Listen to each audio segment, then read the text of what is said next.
Alright, hello and welcome back, Twitchers. How you doing? We are looking to play some D&D today. And I'm just getting some things ready. People are showing up.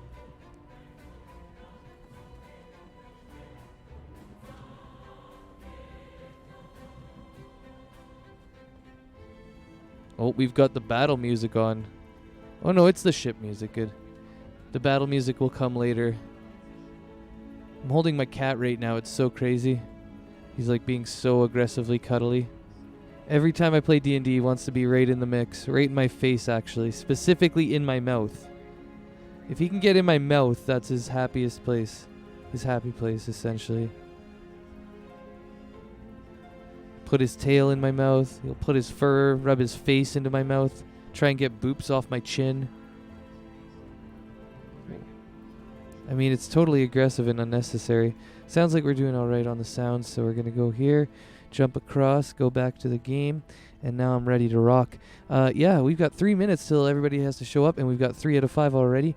3 out of 4 today because Gwendolyn will not be here, so I'll be playing Gwendolyn. And I'm actually going to take my beautiful kitty cat, who I've been cuddling with, out into the hallway a little bit, so he can go have a little lay down, a little nap ski, and go cuddle with the dog. So I'll be right back. Or with the mama. The mama's here today too, so that's good. Let's go.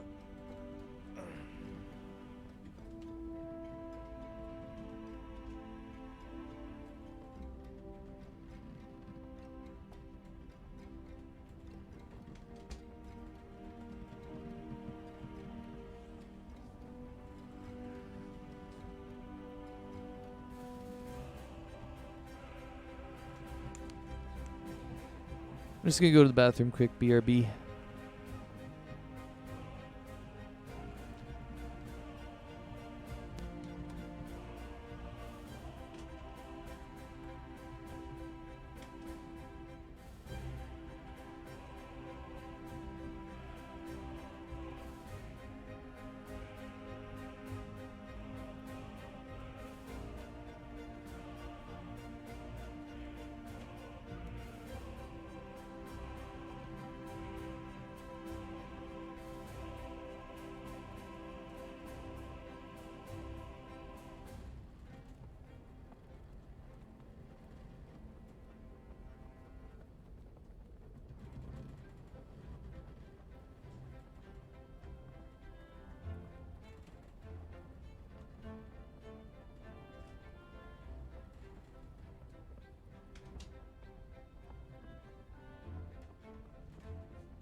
Okay, I'm here. Let's get ready to rock. And roll. And play Gwendolyn. That's my job today, as I believe today is the first of 4 sessions that we will not have Gwendolyn with us. Oh no. Are you gonna do the voice? I'm not sure if I'm gonna do the voice very well, but I'll try my best. I really like Paylor in Light. Perfect. Am I gonna get my my spiel about Paylor, the sun god, from you? Yeah, I'm definitely gonna be trying to at least put some of that in there, so we'll see if I remember or not, but I'll definitely be trying to convert you guys a bit and give you some chats about Paylor when the opportunities arise. The one thing I won't be doing is divulging too much about her background, I think, is something that I'm going to kind of leave up to Ditton. Yeah, good idea. Yeah, it's a little early for, background lore dumping anyway. Yeah, exactly. I'm not sure everybody's that comfortable with each other yet, so we'll see how that all evolves in the future. I don't know, we're about to have a big old slumber party. We're going to sit down in a little circle and talk. That's true. And sing songs and share stories, and it's gonna be great. Braid each other's hair. Oh my god, yes. It sounds amazing. I'm gonna like bring Anders over, the Nord guy. I'm gonna get his beard done. Yeah. Oh, 5 has absolutely done that. Nice, nice.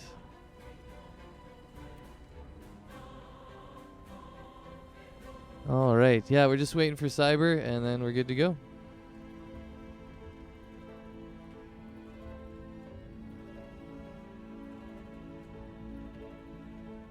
And I added some things. So let's see. What did I add? We have a new recap folder, and so I'm gonna put all my recaps in there. Normally I would just write them and delete them, which I think is a waste. So now I'm going to store them, so you can always read them when you want. Oh yeah, there's so many fancy new things in here. Yeah, there might be new folders. I've done a lot of work and I don't really remember it all. So let's just whatever you see that's new, take a look. Some of the faction handouts, there might be a new one in there, I think, for the Nords. Yeah, there should be other things maybe. I appreciate the like ages breakdown. Oh, the ages one is really cool. Yeah, and there's actually the table is like really intense. So I went and found that. That's probably the best interpretation I've found of it. And yeah, if you have any questions, let me know about the ages. Ha, young adult.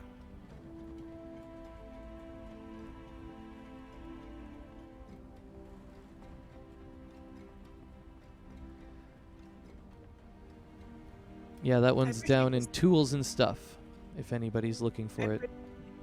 That this says that it's 18 to 30 as young adult for a human, because I thought that was just a me thing. Nope, I think that's a mostly everybody thing, honestly. Yeah, I was like, listen, I'm 30, but I do not feel like I've really got this adult thing down yet, so give me another 5 years. Don't feel bad. I'm 41 and I don't feel like I'm there either. Oh no. Okay, so no pressure to have it figured it out. Got it. Yeah, thank goodness. Although also, oh no. I'm on vacation right now. We stopped in a gaming store, and this guy had a shirt on that said like adulting 1 star, do not recommend. I need that. That's good. Right. Solid, truthful review.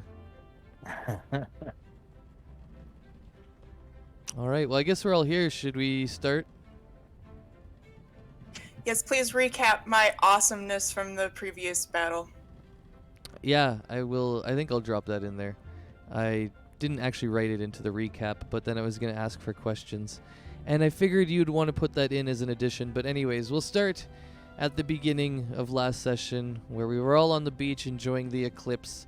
And then Gwendolyn looked over and saw that there were these glowing, ominous beetles looking like they were going to attack everybody on the beach, where the eclipse was going to be viewed by all the members of Die Shield. And after a wonderful fight, including, I'll highlight them as well, some cool things like Ilyana jumping off a cliff, and 5 doing some body slams, and a beautiful shot with her acid breath, as well as Gwendolyn doing a pretty good flaming hands shot. You guys were able to destroy the beetles quite handily and make it look kind of easy. Yeah, and the people all gathered around at the cliff sides and, cheered for you when they saw that you had done this for their people. And eventually, after getting some accolades from Taehun, Joe, and Errol, you guys decided to do some investigations, and you found the source came from some sort of carriage that was a dark metal and stone carriage that had been drawn by a horse, a single horse. And when you investigated further, you found that there had been some guards outside of the city gates that had seen a similar coach or carriage that matched this sort of description, and it had a horse, and they gave you a further description of the carriage. And you took all that information from the guards and from your investigations, and you went to Anders Stormwind the carriage builder of the town, and local kind of carpentry guy. And he's a Nord who told you that the type of horse that you were looking at or describing, essentially, was a breed common among dwarves. And after all that investigations and stuff, you decided to take the information you had and kind of go see Errol and Taehan-jo, who had set up a nice place for you. And Errol, the shopkeeper of the general goods store, Bits and Baubles, lives above it. And she had set up some accommodations for all 5 of you because they were pretty adamant about you guys going to see the Reeve when she came back, so that she could give you some sort of reward for your heroic efforts, as well to sort of stay in town for the festivities, because all of the people in town would really want to show their appreciation in different ways, probably. So they set up a nice place for you guys, and you eventually left Anders' shop with the information you had, went back to their place, met up with them, and Taehan-jo said she'd come fetch you when the Reeve comes. And Errol invited you to have some drinks, and you all partook except for Gwendolyn, who I believe had milk. And then... that was me. Oh, no, it was you 5. Okay, I remember one person had milk. Good job. And, yeah, after that, we were kind of ushered out into the streets by Errol, as she kind of let us know that we should go outside and enjoy the eclipse festivities. And rather than sit in the house all night and just wait for the Reeve, which we kind of didn't know exactly when she was going to be coming back, because, they were coming by carriage, and there wasn't a set time. They just knew kind of evening around maybe 10 or 11-ish. But you guys had been sort of ushered out into the streets, and after thanking Errol for, putting all you guys up in her place, we kind of pick up now at this session where you had left into the streets and you were entering the town square of Shield once again. And now I will ask, are there any other questions or additions you want to add on or just mention or remind us about from the last session or the previous session before that? The only question I had is, how long does inspiration last? DM inspiration or bardic? The DM that you had handed out. Permanent. So I don't expire it at the end of the session. I give you it permanently, so you guys can hold on to it and use it. And I would start to encourage people who do have it. Oh, that was going to be on my to-do list, which is the next thing, but to use it, because I'm going to try and be giving it out a little bit more frequently. I think it makes the games more fun, and it's just like, one of my players let me know that it's a really good hook for that person to get into their character, which I want everybody to do. So, and that brings us to our to-do, unless anybody else has a recap. Well, on that note, what is inspiration again? Does it just let you roll with advantage on something? You can find the rules in the compendium, but inspiration lets you re-roll, I believe, and then you choose the better of the two. Oh, okay, cool. I might have to go over that again because I have not used it. I used it just like in my campaign finale like weeks ago, but other than that, I hadn't used it very much. But if you guys want to look that up, you can always confirm that for me while I keep doing things. But I think inspiration, it's either you get the better of the two, or you have to declare inspiration, and then you only can take your inspiration roll after. But you guys can look it up and let me know. And we'll look it up when you guys use it as well. Any other questions or kind of things before we begin? I guess also I'll just mention it now because we are on inspiration. I believe I've given you all inspiration now. I gave inspiration, a lot of it at the end of last session and some of it at different times in other sessions. So just confirm that all of you have the little dragon token on your inspiration.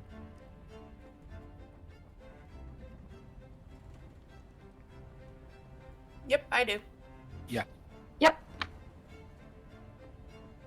All right.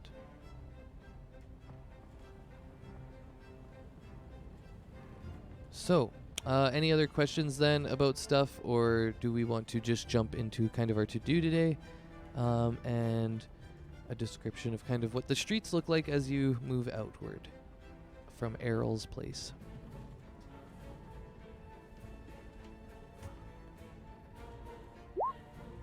All right. Let's go indeed. Okay, so you guys have come out into the streets. The sun has gone down and it's a beautiful sort of orange-pink sunset that hangs in the sky. It's about 8 or 9 o'clock, and you can see that people have gathered in groups amongst the streets. They're drinking, they're jovial, telling jokes, laughing, smiling. Children are running free. You can tell that it's kind of like they've let their kids kind of have a night as the parents are cutting loose a bit. And yeah, I would like one person, I'm going to get this going for the first time ever, to roll me a D100, and we'll start with Globuk, the first in the queue today in my roll 20 queue. And that's usually how I start my random rolls. I'll just choose a person off the roll 20 queue, and then we can go bit by bit. So Globuk, you can start today with a D100, and yeah, I'll continue to explain what you see after this. A 96. Wow, that's a very high roll for a D100. I gotta go to my DM stuff and bring out my handouts. I have several magic and 100 tables for all sorts of different things. So we will be employing them, and I talked about a bit this in the game description, but we'll be employing them pretty frequently throughout the game. And at different places. There's ones for towns, there's ones for ocean encounters, there's ones for all sorts of places and different things. And if once we've used one of them up enough, I delete them. Especially if we end up hitting things twice a couple times, it's just like, no, we're just getting rid of that table. We move on to a different one. All right, let me see here. I'm on the wrong table already, though. 96 gives us...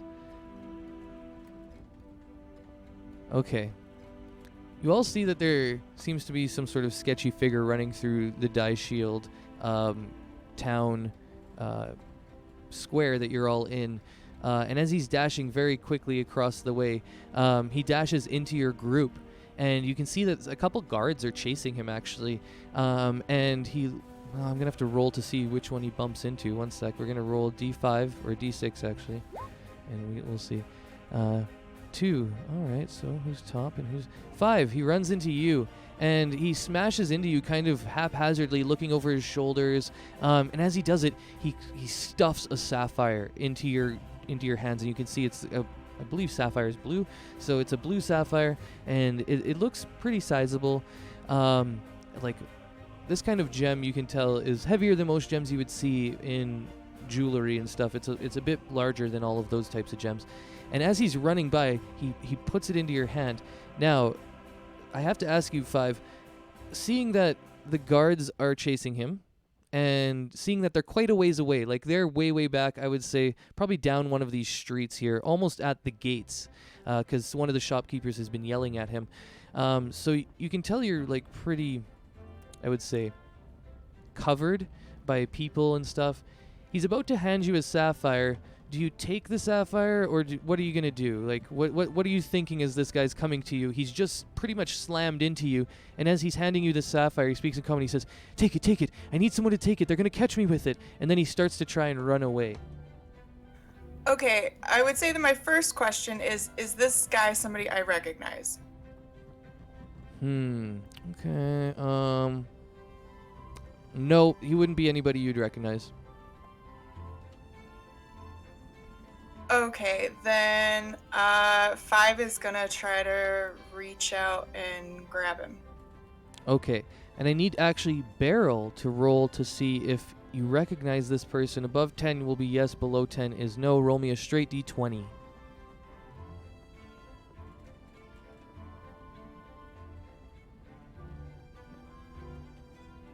I think I messed that up. No, I'll take it. 118. Perfect. No, go ahead and re-roll it. There it is.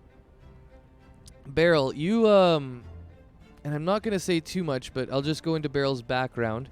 He has a...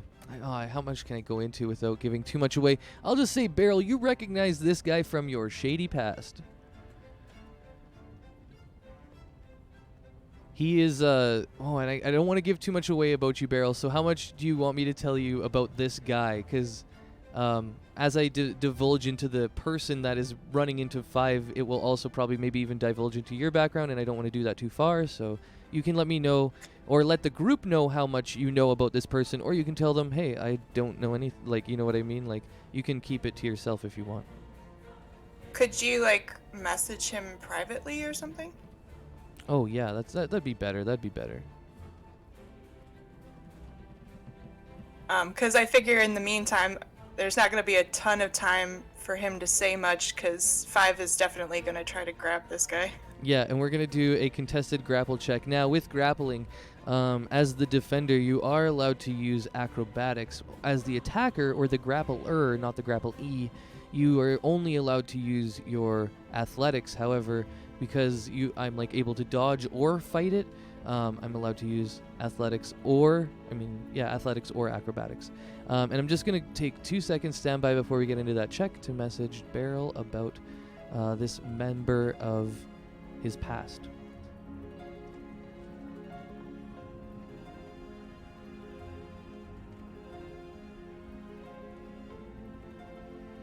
Man, we're like 5 seconds in and already things are happening that I was not expecting. Yeah, me either, which is the beauty of the random roll table and how things evolve and unfold. Like, I wasn't even prepared when you asked, do I know him? I was like, shit, you know what, though? Somebody else might actually, because of their whole background. Anyways, I've messaged you, Beryl. Yeah, you've got the information there now, and I'm going to go ahead and roll. Now, this guy is a roguish type. He's built into dexterity and stuff like that, so he's going to get a +2 on his d20 check. So go ahead and roll me your athletics 5, and I will contest it. Good luck. Wow, the dice already are just going off today. Okay, 96 on a D100 and a nat 1 on my end. Yeah, you hold him easily. He's much smaller than you as well. He's just a normal kind of human guy. That's sort of the same height as Beryl, but a little bit taller, maybe 5'6", 5'4". And as you grab him, he screams, "Ah, let go of me, you damn dragonborn!" 1, that's kind of rude. 2, I don't think you're supposed to have this. All right. And so what is everybody else doing as this is all happening? You see this all unfold on you, and 5 has taken the initiative to at least grapple this man into her care.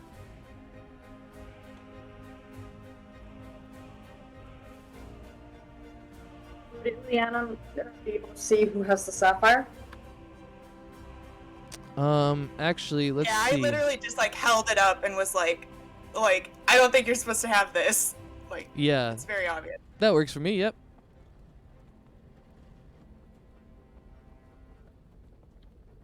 I think Ileana's just gonna like kind of ready herself to like chase this guy if he gets out, but otherwise she's just kind of standing back and keeping an eye.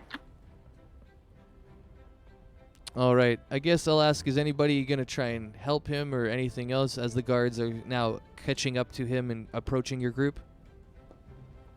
I think if anything, I would try to help 5, but it looks like she's got it pretty good. Yeah. All right. I will give him one more shot as the sort of 6 seconds close in. He gets one more kind of wrench against you, 5. And Ilyani, you have a prepared action against him to re-grapple him, so he'll have to win 2 if he thinks he can get away, and then everybody else can try too because you're all there. So we can just go ahead and start with 5. We'll contest, and then everybody else will contest after if he keeps going.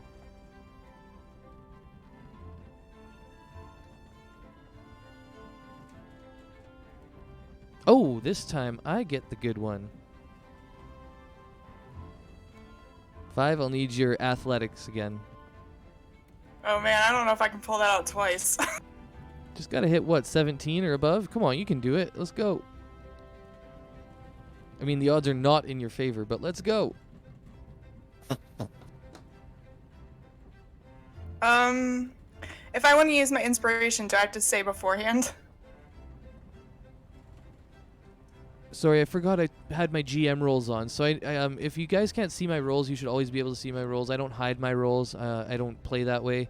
Anyways, I just turned it back on. And if you aren't seeing my rolls, please let me know so I can continue to show my rolls. Let's go look up inspiration rules today. I believe you have to declare it before it passes or fails. So I guess because I've already... Well, no, I hid that roll. Oh, but I already declared how high I rolled. Let's see. What am I going for?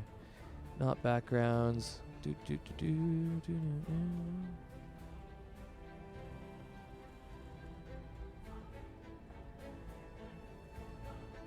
Why can't I find it in here? Inspiration, using ability scores. There it is.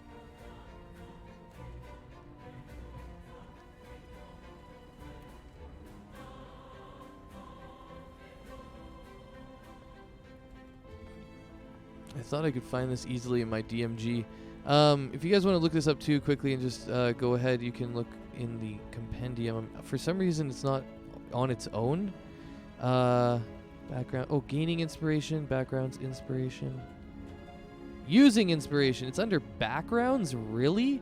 Is that because I had a hard time finding it. If you have inspiration, you can expend it when you make an attack roll, saving throw, or ability check. So you can use it this right now. It's on everything.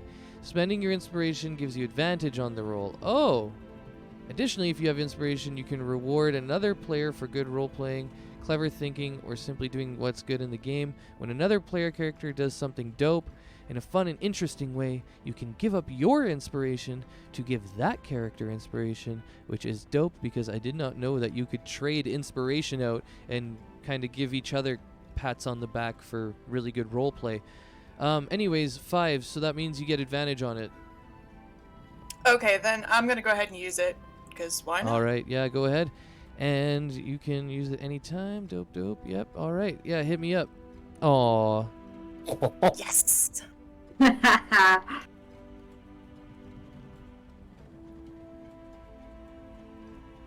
Oh, wait. 22 beats it. I'm like, wait. What did I roll? 21? And then you actually rolled an 18 on advantage. Damn.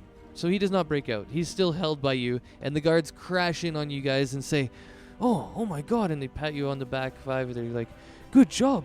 I didn't think we'd catch him. He's so fast. Oh, that's okay, guys. Yeah, I don't think he's supposed to have this. I hand them the sapphire.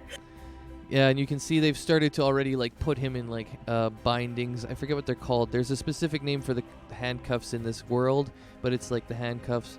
They're iron clasps that go over people's wrists, and manacles. Thank you. That's what they're called. So they apply their manacles to the dude, which is essentially handcuffs. And if you want to look it up, you can type it in 5 for everybody else who wants to look it up. But manacles, yeah, they apply the manacles, and they're about to take them off, and they say, "Wait a second, you're the group. You guys, you're the ones who, aren't you the ones who killed all the beetles?" Oh, yeah, that was us earlier. We've run into a lot of trouble today. Oh, yeah, I can tell. Well, I'll be sure to tell the Reeve you've done another good thing today. If she comes by the barracks later, I'm off shift later tonight, so I'll probably see her when everybody rolls in.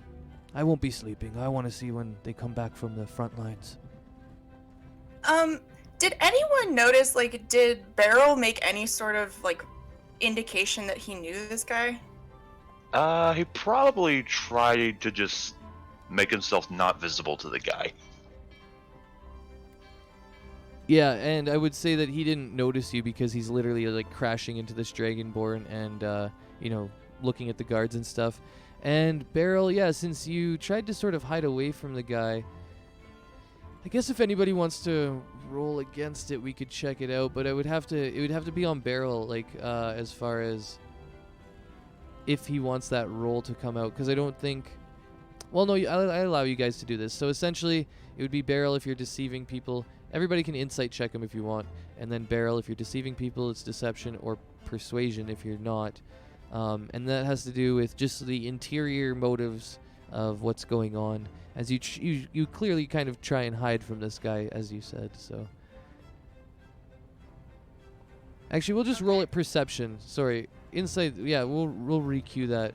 So Ilyana, whatever your wisdom is, go ahead and just add that to your 11 plus if you have proficiency in perception, because it's not really emotional checking. It's actually just like seeing if you can see him shy away kind of weirdly. So yeah. I was busy. So was it a stealth or a deception check? At this point, I guess it will be This is getting weird. I'll have you roll stealth. Stealth or sleight of hand if you want. All right. At this point, nobody probably is gonna notice. Woo! Gwen's not gonna roll. She's like too enamored with this criminal, and trying to get him into the lawful hands of the guards. Essentially, she's lawful, right? Oh, she's neutral. Well, that's about as good as it's gonna get right now, is to put this criminal away. Anyways, yeah. So she's just kind of focused on helping Five right now and making sure this guy stays retained by the police. Anyways, as they leave, though, they kind of mention that they're going to mention you to the Reeve. And, yeah, they're kind of waving as they go and they say... Wait. Go ahead. Call to them Five if you wants want. to ask, yeah, like, hey, do you mind if I ask, where he got this from? Oh, yeah. It was one of the traveling merchants. He stole it from them on the road as they were leaving town, and then they came to us at the guards there, and we could see him running, so we chased him. Can I ask him a question real quick?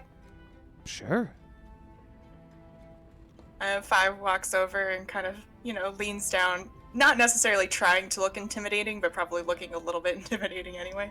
And was like, if you were running around with the traveling merchants, did you happen to see a carriage, stone and iron with a big furry horse? Would have been earlier this evening. No, I didn't see anything like that. I was too focused on trying to find a good, fat, juicy score. Well. Sorry that neither of those things worked out for you. You should rethink your life choices. Yeah, I don't need to hear that from a dragonborn like you. He kind of spits on the ground in front of you. Can Ileana go to slap him? Sure, yeah, you can go slap him. Roll a attack hit. I guess it'd be unarmed strike if you have it. If not, it's a d20 plus, what's your dex? We'll just add your dex to it. Okay, dex is +2, and what am I rolling? 1d20 to see, and then we'll add your dex modifier to see if it hits. Well, you go to swing at him, and the guys kind of pull him back up as you are clearly enraged with his comments and treatment of your friend. However, they, in their lawfulness, are like, "Hey, don't assault our prisoner!" And they kind of pull him back out of the way of the strike.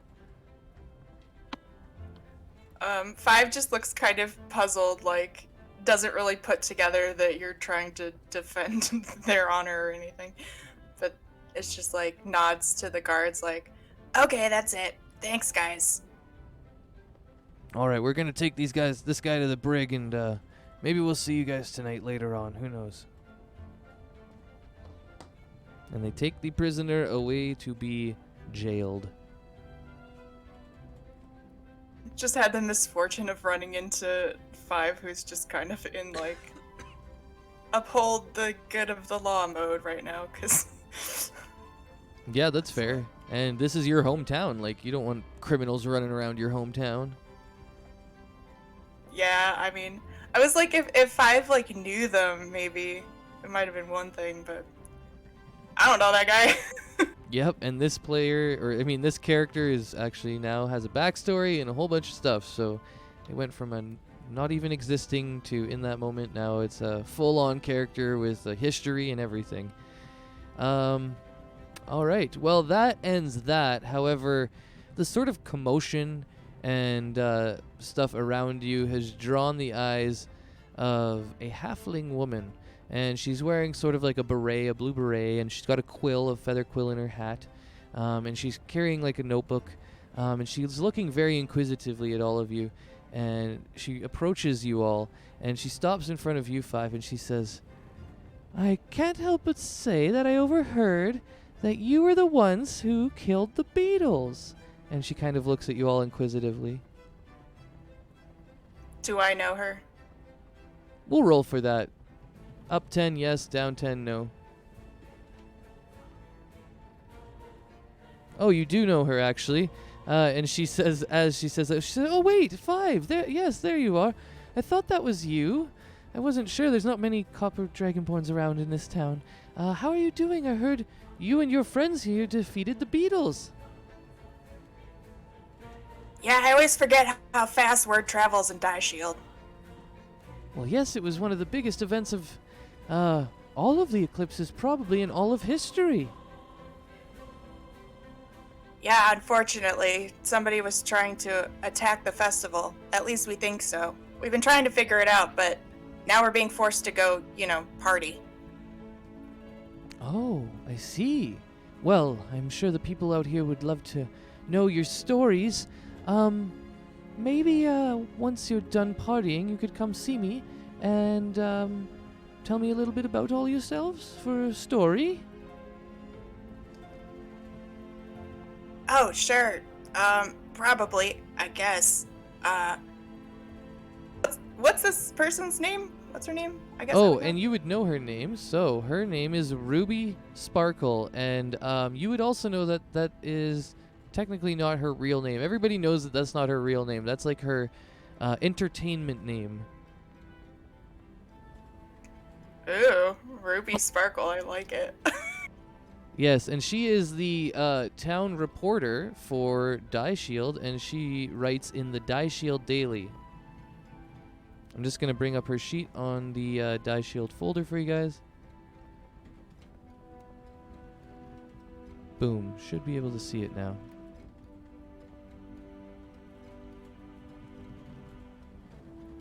Hey, Ruby, you know what's funny? We just rescued a sapphire from being stolen. Ruby, sapphire. Ah, that's so interesting. I have to say, maybe it's a bit of coincidence. 5 snorts, and you can tell that they really thought that that was very amusing. Well, what are your plans for tonight? You said you're going to party? I don't think you're supposed to be partying, 5. You're a little young for that, aren't you? Oh, yeah, no, not really for me. I'm kind of just playing host, I guess. Master Taehyun wanted me to show everyone around. Oh, that's wonderful. Well, like I said, if you're not busy tomorrow and you all don't have any plans, you could stop by my place and we could have a little chat, and I'll write a little bit about all of you in the Die Shield Daily and how wonderful all of our heroes are. And she kind of looks at all of you a little dreamy-eyed. Yeah, well, maybe we can do that. And 5 just kind of is trying to inch away awkwardly. All right. And she says, "All right, well, I guess I'll let you all have your night. I'll see you in the future, and if you want to stop by, 5, you always know where I live, so come on by for my little office there at the Die Shield Daily." Yep, sure thing. 5 waves with their tail and kind of starts quick walking up the alleyway. All right, and Ruby sparkles off into the distance. Okay, so, yeah, you're all standing sort of in this alleyway, this road, where a lot of the people have gathered, waiting for the Reeve. And at this point, what are you guys thinking of doing? I see 5, you're kind of heading out towards the gates where the Reeve is supposed to arrive.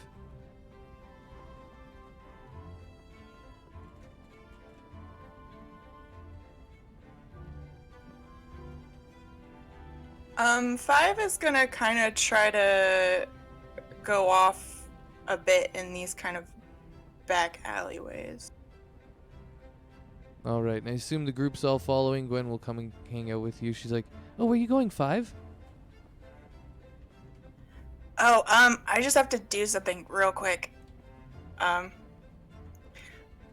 is, I guess, not necessarily trying to sneak away, but just sort of was not intending to really be super followed.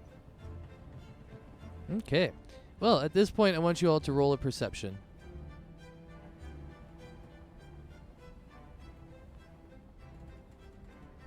Perception checks all around.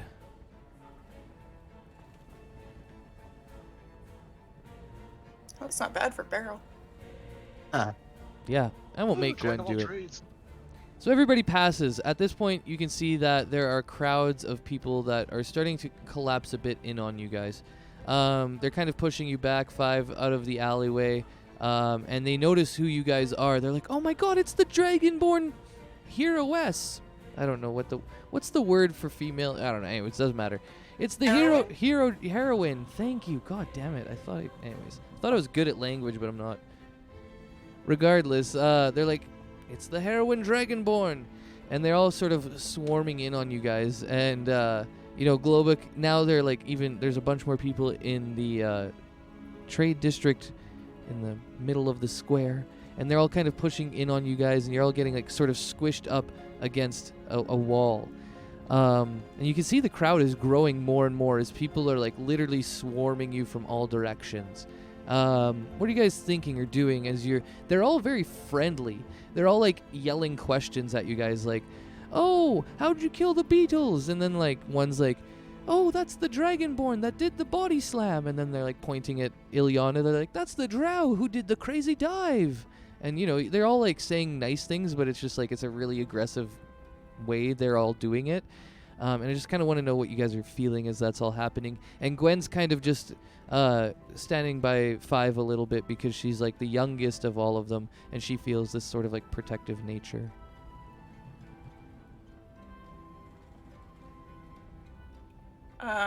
Well, 5 is definitely kind of like,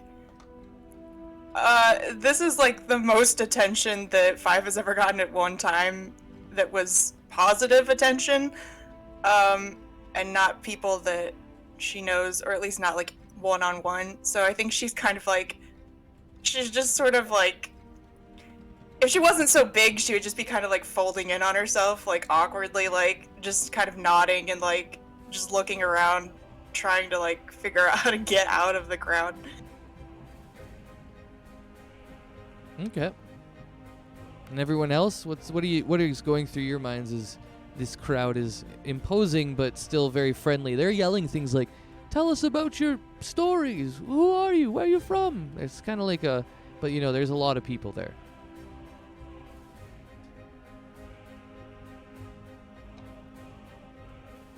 Globuk would probably put like his hands up and be like, "Oh, maybe move back a little. Too close." You can see a few people kind of move back, but other people are so interested they're kind of pushing them forward. So there's like a little gap that opens up a little bit, but for the most part, the crowd is still getting a little bit bigger.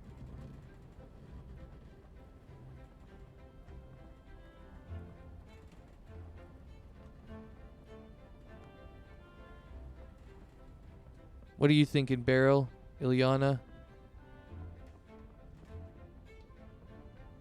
Barrel's probably used to this.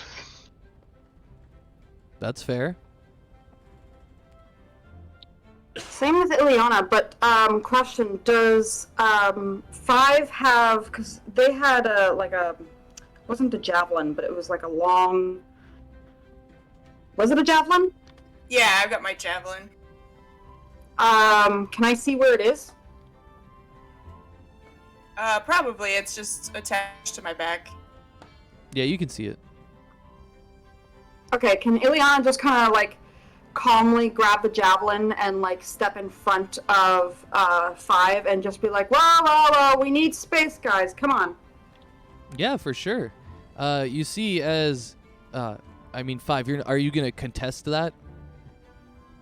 No. 5 Okay. doesn't really know what's going on either. Cool, yeah. As you see that, a bunch of people kind of go a little wide-eyed. They're like, "Oh crap, these people mean business. They actually want some space." And Ilyana, you've sort of made a little bit of a gap in the group, and you can see that you're starting to make a way through one of the alleys that you could ditch down. And at that point, Anders Stormwind shows up, our lovely Nord, and he starts yelling over the groups and people and pushing their way through. And eventually he reaches the front to you, Ilyana, and he kind of turns around and puts his back to all you guys, and he yells out over them. He's all like, "Get back, all of you! You scurvy cur! Can't you see you're swarming them?" And he pulls out his weapons, which I believe is just a big great axe. Oh no, it's a warhammer. That's right. He pulls out a giant two-handed warhammer, and you two now are very imposing. And I just want you both to roll intimidations, and he has advantage in it. Or I'll roll his. You'll see it, and you can roll yours as we. I'll give you advantage in it too, as you're both like, weapons drawn, telling people to fuck off essentially.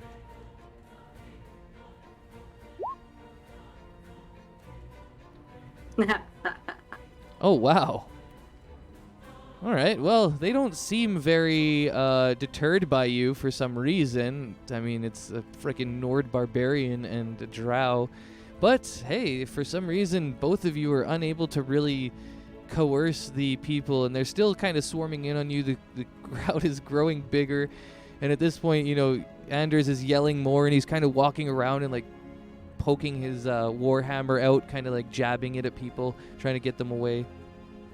What is everyone else doing? He looks back and he says, "This doesn't seem to be working. They don't fear us enough." And then he looks at Glowbug. Like oh, go ahead. No, yeah, he looks at Glowbug and he's like, "You look like you can help." Glowbug just yells at him. All right, and yeah, so anybody else who wants to help can throw in their own intimidations as we're trying to like clear. Oh wait, yeah, we do have advantage on that, but it's still not enough. Anybody else can roll to see if we can advantage clear this out. And again, you do have advantage because people are pulled out weapons essentially.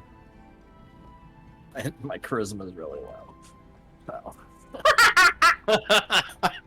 Nice, Oh nice. dear. All right, We're all well, just gonna be stuck having to sign babies and things. yeah. Who else has Glowbug, some yes, no, attempts? We'll see if anybody else has attempts. If not, I'm gonna pull Gwendolyn in. I think who's left? 5 and 5 isn't used to trying to be intimidating, and they're more just kind of like a shutdown from the sheer amount of social whatnot. So they're not trying to be scary. They're just overwhelmed. Cool. Fair enough. Anybody else? Want to try? I think Barrel's the only one who's left. Yeah, but Barrel's just enjoying it. Okay, cool. Well, I think Gwen might try something. We're going to go ahead and do her warding flare, essentially. And she's going to use it just like sort of as a defensive thing as people get a little too close to her in 5, and then she shoots out a warding flare. And at that point, it creates an opening in the... I'll just put that out there. It creates an opening in the area where you can all run out of the area. And Anders kind of looks around and he says, "You want to get some space? Follow me. We can head back to my place."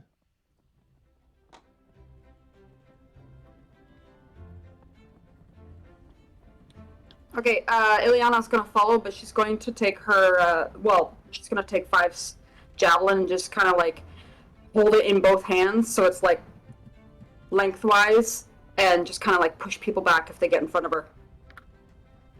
All right, sounds good. Yeah, so you guys all want to follow, or do some of you want to stay and hang out? You don't have to follow Anders. You can split the party if you want. It's fine.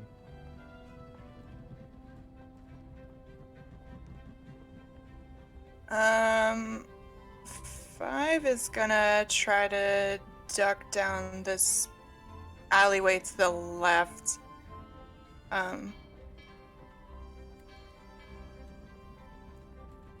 Somewhere kind of over... Okay, that one. Yeah, got you. You're Yeah, going to that ditch one up down the there. other alleyway. Yep. Glowbug's gonna follow. All right, Beryl, are you just going to sign some autographs? Because there are a lot of cute women out there that are looking around at your group. Or I don't know what Beryl's into, but anyways, there's a lot of cute people, I'll say, if you want to stay and receive adorations. Barrel's probably an equal opportunist. Yeah. All right, so that means you're going to stay and hang out with the party people, essentially? Pretty much, yeah. All right, cool. Well, yeah, they're very friendly. A lot of them look to get you to sign an autograph. A lot of them are asking about your personal story, and just getting along really well. Some of them are getting a little close, and like some of the little kids are a little weird. They'll like tug on your clothes every now and then and run away. And some of them are pretty drunk, so they don't make the most sense, and they try and tell you really long stories about themselves that don't really go anywhere. But that's where we'll leave you for now, as you see everybody kind of scatter to the winds, as they don't really enjoy this like imposing crowd. So I'll start with 5, because I'm interested to see where you're going and what are you doing. Okay, so 5 like escapes off into this alleyway where they were trying to get to begin with, and like breathes a sigh of relief and is like, oh, where did my javelin go? Oh well. We'll deal with that in a minute. And then goes over to like this sort of shabby looking like the back of a building. It's just kind of got some barrels and like some stuff, but there's kind of like a loose rock in the ground, and they pry it up, and underneath of it they're going to put 2 gold, 2 things of rations, and the set of extra clothes that you get from, I don't know, something or other I had in my inventory, and stick them in like the little hidey hole under there, and then put the rock back over it. Okay, cool. There's a few people around, so just roll me a sleight of hand as you do this to see if they notice or not.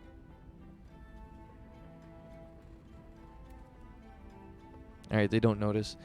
Yeah, you're able to do that. They think you're just like probably some homeless person or something, just like, I don't know, making a bed or something, but they turn away and they don't care, and you were successfully able to hide all of these items. Now, are you going to make your own little like notes about that, or do you want me to make the notes? I was just taking everything out of my inventory real quick. Okay, cool. So just, I guess, oh yeah, so how are you doing that? Are you just clicking the blue box? Nah, well, I was just changing the numbers. Okay, that works for me. As long as we have some way of remembering that it happened, I'm okay with it. Because it'll be like real life, Yeah. where we hide something and then it's like, oh yeah, we totally forgot about that. And 6 sessions later, we're like, oh yeah, there's a bunch of gold back in Die Shield or whatever.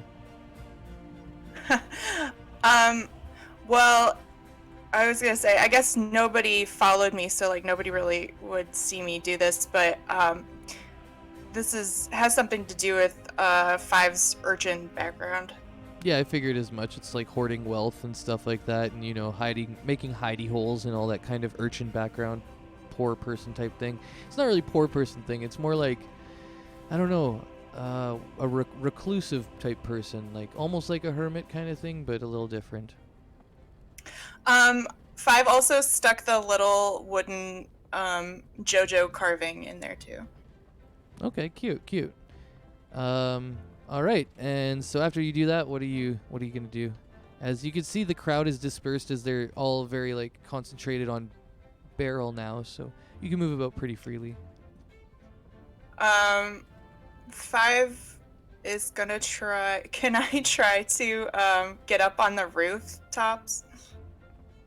Since you don't have an innate climbing speed, it will be an acrobatics check, and if you fall, I will give you some damage, but you can do it, yeah. Can I do athletics instead, or does it have to be acrobatics? I'll give you both, yeah. Go ahead, athletics. You very strong person climb. Oh god. Well, fingers crossed, because this has bitten me in the past. Oh, thank goodness. Hey, there we go.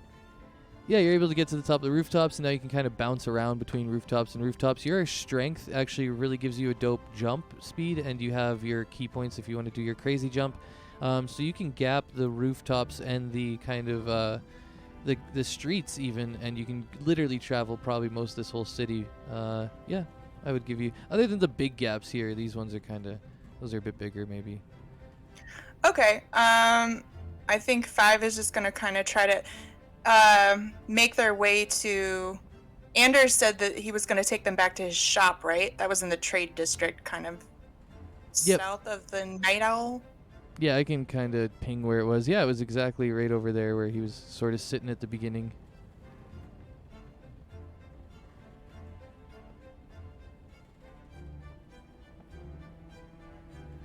All right.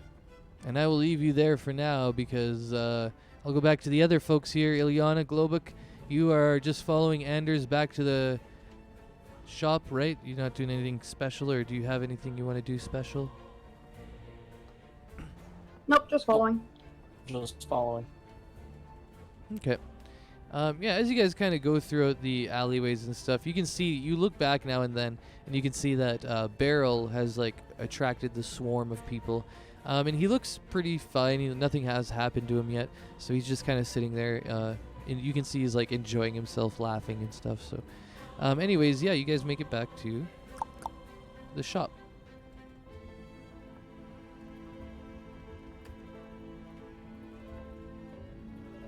Booyah.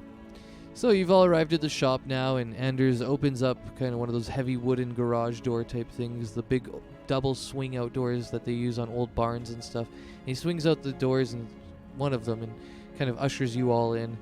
And once he's in there, he lights some torches and sits down, and he says, "Oh, they're animals, all of them. I can't believe they swarm you like that. So ridiculous. Like they've never seen anybody fight before. Oh, they're all so weak. Sometimes I think that they need some real heroes here. Anyways, enough about that. Do you want some drink? I've had a few already." No, but take drink. All right. Ileana kind of looks around. Can she see 5? Oh yeah, 5. You've seen them all get ushered into. You're at the top of the shop. Now, if you want to deceive them, you can stealth. If you don't, you can just jump down and say hi. Yeah, I figured once they kind of like got there, like 5 jumped down, and was like, "Oh, that's where my javelin went." Ileana just kind of smiles and she's like, "Yeah, sorry. I really intended to just kind of use it to push them back, but they got a little aggressive." Yeah, the people in Die Shield are alright. They're just kind of excitable. Ileana just nods. Yeah, that's right. Not much happens out in here in Die Shield. And he comes back with a drink for Globuk, and he looks at you, Ileana, and Gwen, and he says, "Any for you too?" Ileana just kind of like shakes her head no, and she goes, "Thank you, though." Yeah, same with Gwendolyn. She's had one already. She don't need to get too worked up. Anyways, Anders looks around at you guys. He says, "Well, it seems you'll be staying here for a little bit until the Reeve comes. If you want, I can go to Errol and we will come get you when the Reeve arrives." Yeah, that would be nice, thanks.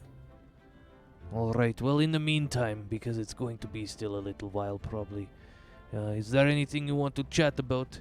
I know we've been talking a little bit about your investigations, but I didn't have much time to tell you everything. If you have more questions, I mean, I could answer more about where I'm from or anything like that. I don't know what would help you. Hey, Anders, do you know anything about who the Reeve was fighting? I know that Master Joe told me a little bit about it, but I wasn't paying a lot of attention.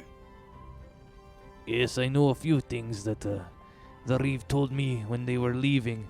I had to make some modifications to the carriages before they left.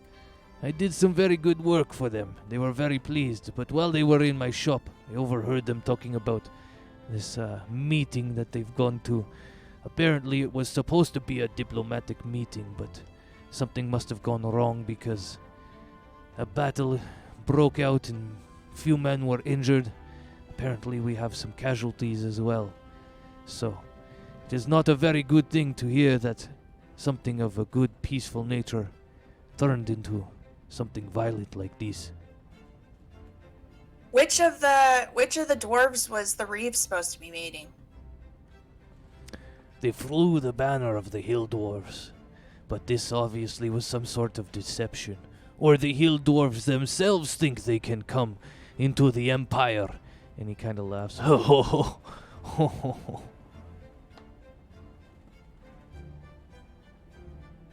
Are there like a lot of dwarven people in Die Shield? No, and because again you live here, this is your like beautiful little home. You would know the traveling types of people. A lot of dwarves don't travel beyond the mountains towards the east of Die Shield. That's sort of the edge of what the Empire calls its territory, and then the dwarves control a lot of the mountains in those areas. And dwarves rarely come down. And when they do, it's almost exclusively hill dwarves, because hill dwarves are more in the foothills, kind of like the rolling hills place, and this is kind of a rolling hills place. So when you do see a few travelers, they're very much like nomadic. It's usually not like a lot of families or anything like that. It's usually some sort of maybe a hill dwarf or two. And then also there's a bit of banditry that goes on in the eastern parts of the Empire, along the area where the mountains meet the foothills.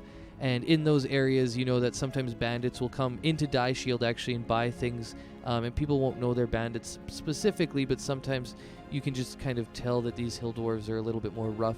So you rarely see these people, but you do see them now and again, and when they are here, the dwarves, it's usually just hill dwarves, and again, that's a pretty rare occurrence. Yeah. I've never really talked to a dwarf. Have you, Anders? I've talked to a few dwarves over my time. I had to travel all the way south from Rimspire, the northern continent where the Nords live. And when I did that, I had to get some passage from the dwarves. It was not very nice. They're very smart and tricksters. They live long lives, and so they become very wise. But when I made my passage, I learned a little bit about their cultures. There's two types of dwarves, mostly. Two factions. You can't really tell them apart too much, but some of them are hill dwarves and they live not in the mountains, and some of them are mountain dwarves and they live deep in the stone in the mountains. What about any of you guys? Have any of you ever met a dwarf before? Has Glowbuck ever met a dwarf? The hill dwarves are really close to Grom's keep, so I would say you have a pretty high chance. You could roll for it, actually, if you want. I would give you, just the normal roll. I would say it's definitely a possibility. What do you want me to roll for it? Just a straight D20. Above 10 will be yes, below 10 will be no. Gotcha.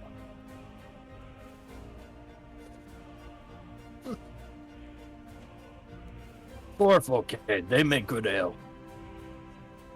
Aye, you're right there, man. Oh, I just went really Irish instead of Russian. I gotta hold the Russian. That's like, it's a tough one. You seem like you... Ah, yes, you seem like you have had a few drinks with the dwarfs. I know that the orcs in Grom's Rest is not very far, and sometimes they do some trading between the two. Glowbuck like to drink with everybody. That's alright, now I'm doing the Russian thing. Yeah, we'll get there. It's all about practice. Could I roll history to see if I know much about Grom's... What is it? Grom's Rest? Grom's Keep? Grom's Rest. Oh, it's Grom's Rest. Yeah, there's a lot of keeps and rests and leaps and different things, and I get them mixed up. So it's Grom's Rest, that's right, because that's where... Anyways, we'll get into the history of Grom's Rest. But I guess we're doing it right now. Roll history. Let's see. Maybe you roll an @20 and you just know everything about it. You read a book somewhere. Nope. I was too busy reading about the North. Yeah, exactly. And all in trying to figure out what Anders was talking about with all his great stories. You don't really know too much about it other than what you can gather right now, which is that it's a big city and there's probably a lot of orcs there. Yeah, I don't know much about Grom's Rest. It sounds cool, though. No, Glowbuck not want to go back. That's fair. Sometimes places can be home, but still have really bad memories. True. Anders will speak up. He'll look at you 5. He says, You know, it's actually a very, very harsh place, Grom's Rest. I don't fault this half-orc here for wanting to get away from it. They have a very harsh religion, and all of their politics is tied up in this religion. And sometimes their religion drives them to be very, very mean and hurtful. Also, what's up, Twitchers? How you guys doing out there today? Well, anyways, I should probably go see Errol, and I'll leave you here for now. Okay. Thanks again, Anders. Oh, wait, unless you have more questions, I could always answer more questions. Sorry, I think that was a little rude. I tried to leave in the middle of question time. Sorry. Anyways, question time. Do you have any more? I could answer lots. I've traveled many places.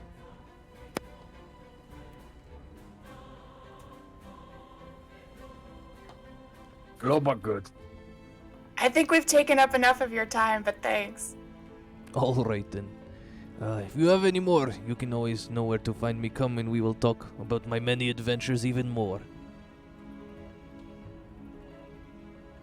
Alright, and that leaves you as he walks out the door. All four of you are kind of hanging out at his shop. And actually, I'm going to go back to Beryl. We're going to hit a pause on that one. And we're going to go back to Beryl.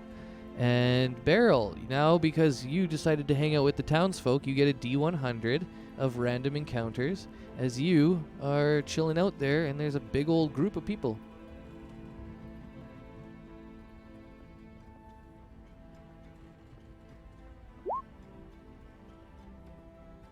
11. Alright, swinging to the lower side this time.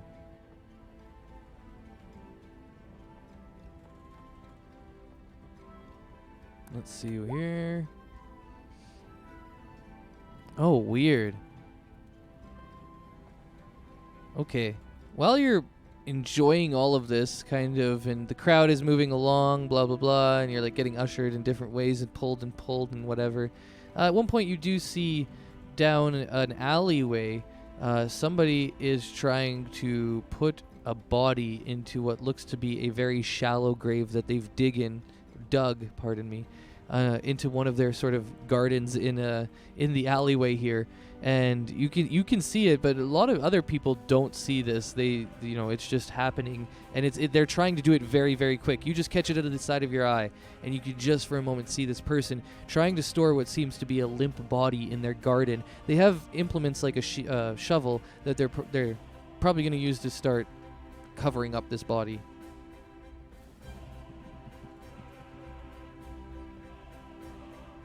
Hey, what's up, Kitty? Also, I will be playing a show there, I believe, eventually. So you can do it what you want, or you can just ignore it. A lot of times, my random stuff is not enticing to people, which is fine. Just move on, or it's the wrong time. So if you don't want to deal with this dead body random mystery thing that's going on, feel free. You're in the middle of getting enamored with other people, so... But yeah, I think I'll be coming out there in September. We'll see. All right, so what are you gonna do? It's just a dead body. Okay, so you're just gonna kind of shrug it off and keep hanging out and partying? Yep. Legit. All right. Priorities. Yeah, I agree. I'm not trying to start like some sort of crazy murder mystery thing when I'm in the middle of getting, girls' numbers or anything, people's numbers. Regardless, let's go ahead and bring it back to the shop. All right, so is there anything you guys want to do while you hang out there? Anders kind of left you the bottle if you want to have some more drinks. But it's the four of you. You're going to hang out there for a little bit, and then eventually, Anders is going to come get you with Taehyun, Joe, and Errol. 5 is gonna take try a little bit of the alcohol, and then be like, ew, God, that's gross. Put the bottle back down. And then I think sit and pull out another chunk of wood and start whittling again. All right. Do you still have, in your inventory wood chunks that we've, dedicated? I should put them in there because I know specifically Ileana, you rolled and she got 10 pieces of wood, so I didn't put them in before, but I do have them. Okay, yeah, so I think you used 2 to carve so far, so then we'll just say you have 8 currently? Well, the one I was using when I first started was one that I had been given by the guys in the trading district. Oh yeah, that's so right. I should have 9. Yeah, you persuaded your way into one. Okay, yeah, so you can have 9. And yeah, you can go ahead and we can start keeping track of that. And are you trying to make anything specific while you hang out there for the hour?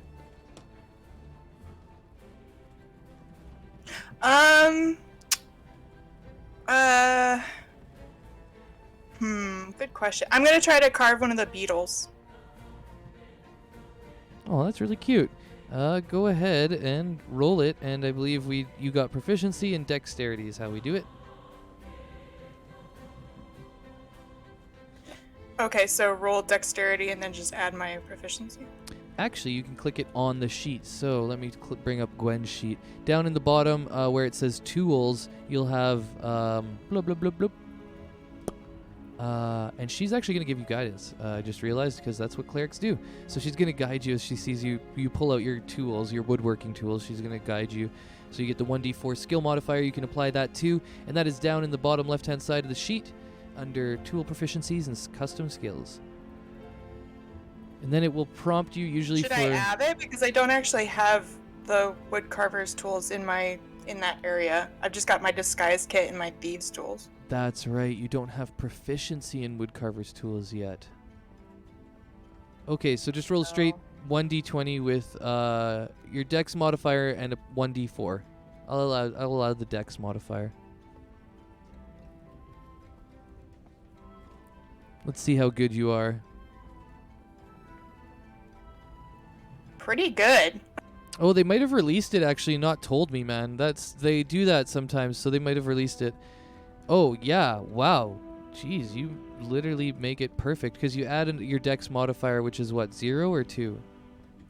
3. 3. I knew it was high, actually. I was like, it's not fucking 0. You're not. Anyways. It's like 25. Yeah, you literally make a perfect beetle replica, and Gwen is amazed. She's like, wow, 5. I didn't know you were so amazingly talented. Me either, honestly. This is only the 3rd one I've done. Oh, well, you must be a natural. The gods are smiling on you. Thanks. Whatever you did when you touched my shoulder, it really inspired me.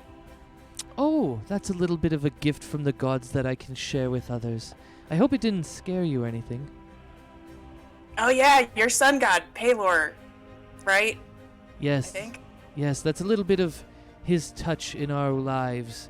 I can help others sometimes that way. Well, thanks. You helped me carve this really cool beetle. And 5 just holds it up to show off proudly. Yes, it's amazing. Maybe Anders would be able to paint it for you or something. Oh wow, yeah, that would be really cool. Oh, yes. Well, we'll see if that happens. Is there anything else we want to do now that we're hanging out here? I'm maybe going to have a little drink too. I'm just trying to remember. Did Gwen had a drink, right? She drinks. She had a drink. Yeah. I think she did. Yeah. Now I remember because I had it twisted with you and her. My religious people, the monk and the cleric. Anyways, so she'll join you guys for a little drink. Is there anything you want to kind of RP out, you guys, until before Errol and the guys get back? Globok will have a couple of drinks too, but you can go ahead, Ileana. Ileana was just gonna kind of take the bottle and sniff it first. Is there something she can roll to make sure that it's safe? There is. I believe medicine is part of your poison and something checks. I'll go look that up.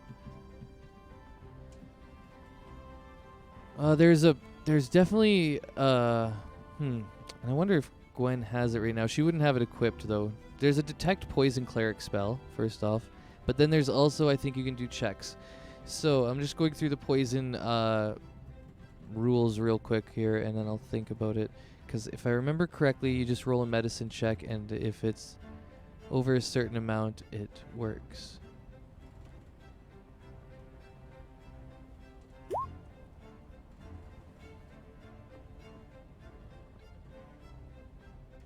I'm just going to let you go ahead and...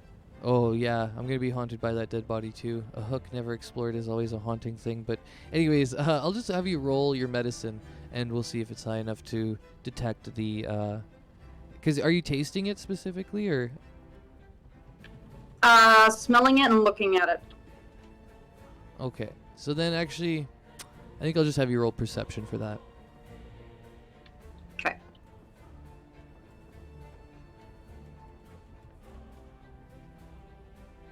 You can tell it's fine. The liquor is kind of like a home brewed or a lesser good brew that's been oh wait, it's the Red Bark Ale from the Red Bark Inn that they have at the same Night Owls bar that you guys were at before. Apparently this is a very popular inn and it's very popular beer. Okay, cool. When I rolled that, would I say that Ileana likes the smell? If it's 15?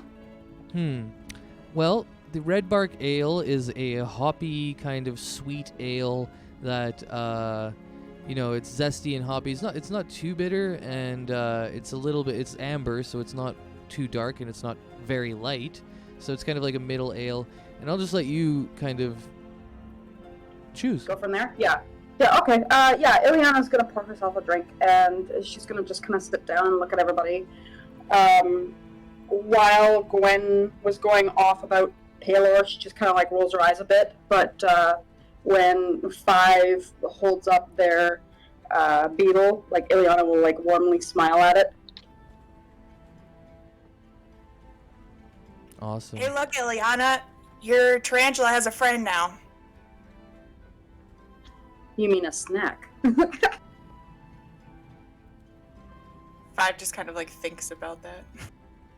What's up, Ditton? I see you in there. I see you in the Twitch. What's up, Ditton?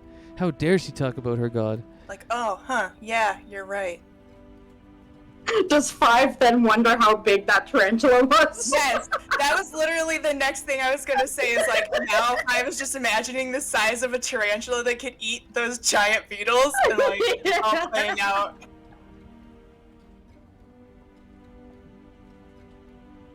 Just lost in thought, and then their like head kind of snaps up and they're like, I wonder if Barrel's okay.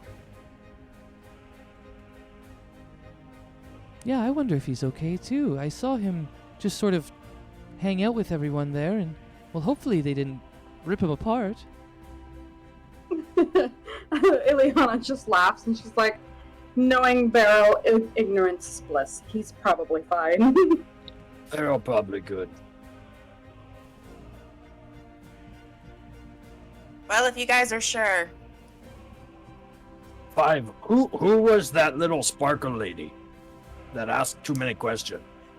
Oh, that was Ruby. She works for the newspaper around here. Oh, okay.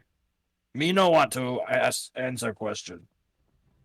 That's fine. I think she's kind of used to it. She's a little bit pushy, but it's a small town. Not a lot happens. The articles are usually about crops and stuff. That's good. Crop's boring.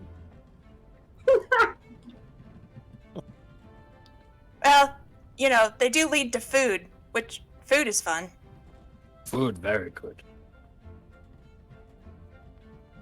By the way, I like your frying pan that you use maybe as a weapon.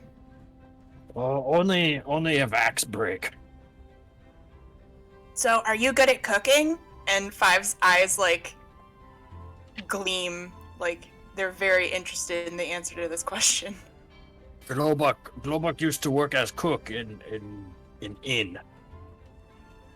So That yes, Globuk is amazing.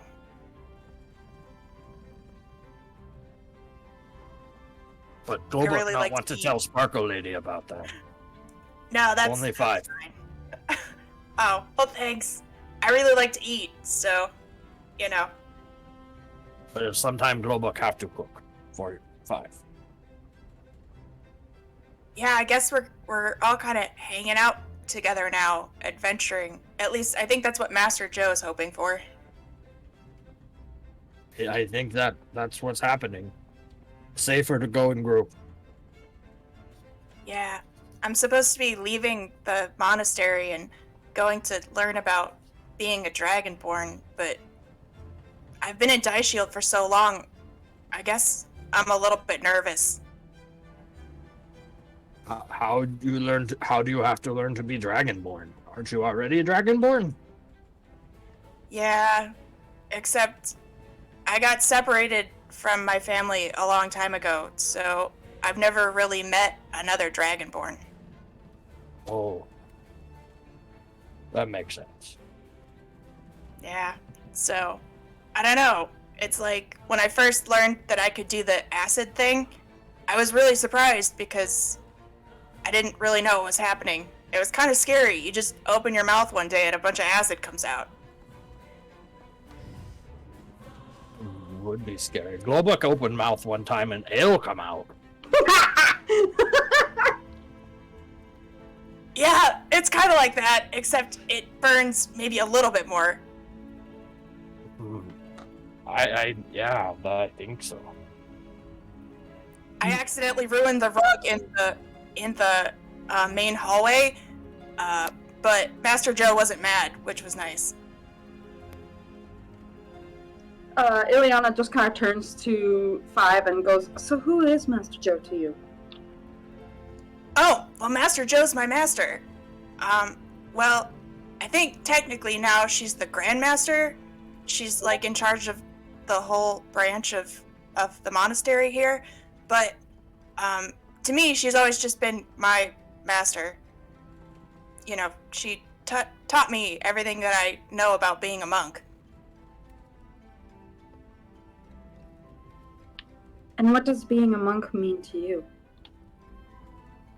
And at that, Five opens their mouth, kind of thinks about it, closes their mouth, and you can see that a very conflicted look is on their face.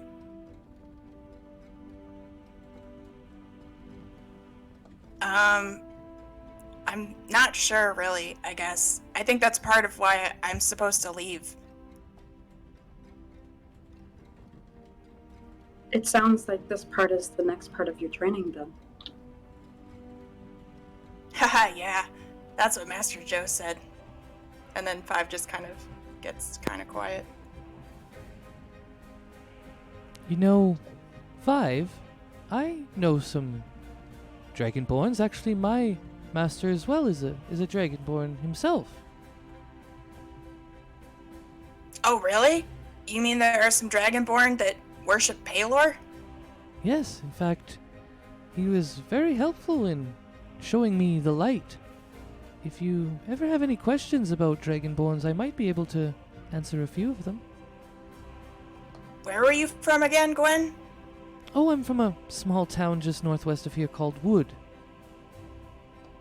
Huh, well, maybe we can get there someday. If your town isn't one of those ones like, you know, like Glowbuck not wanting to go back to his town. Oh no, I love Wood, and it's a beautiful place, and yes, my master Lucas is a wonderful man. So I would anytime like to go back there, but for now I'm out on my own, kind of like you, Five, where I'm trying to use my talents that I've learned to help those who are in need. Yeah, I think that's kind of what our whole mission is at the Monastery of Lost Souls.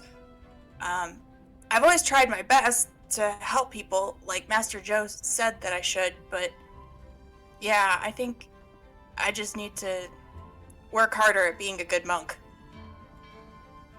Oh, I'm sure you'll do well. I can already tell your courageousness will help you with that. And Five just kind of like nods contemplatively. All right. Well, at that, you hear a knock at the door, and the three of the Die Shield members have come to get you from your place. And Taehan Jo walks in, and she says, "All right, everyone. The Reeve has arrived. He's going to be here soon, and I just wanted to gather you all up. We should go meet, or she is going to be here soon.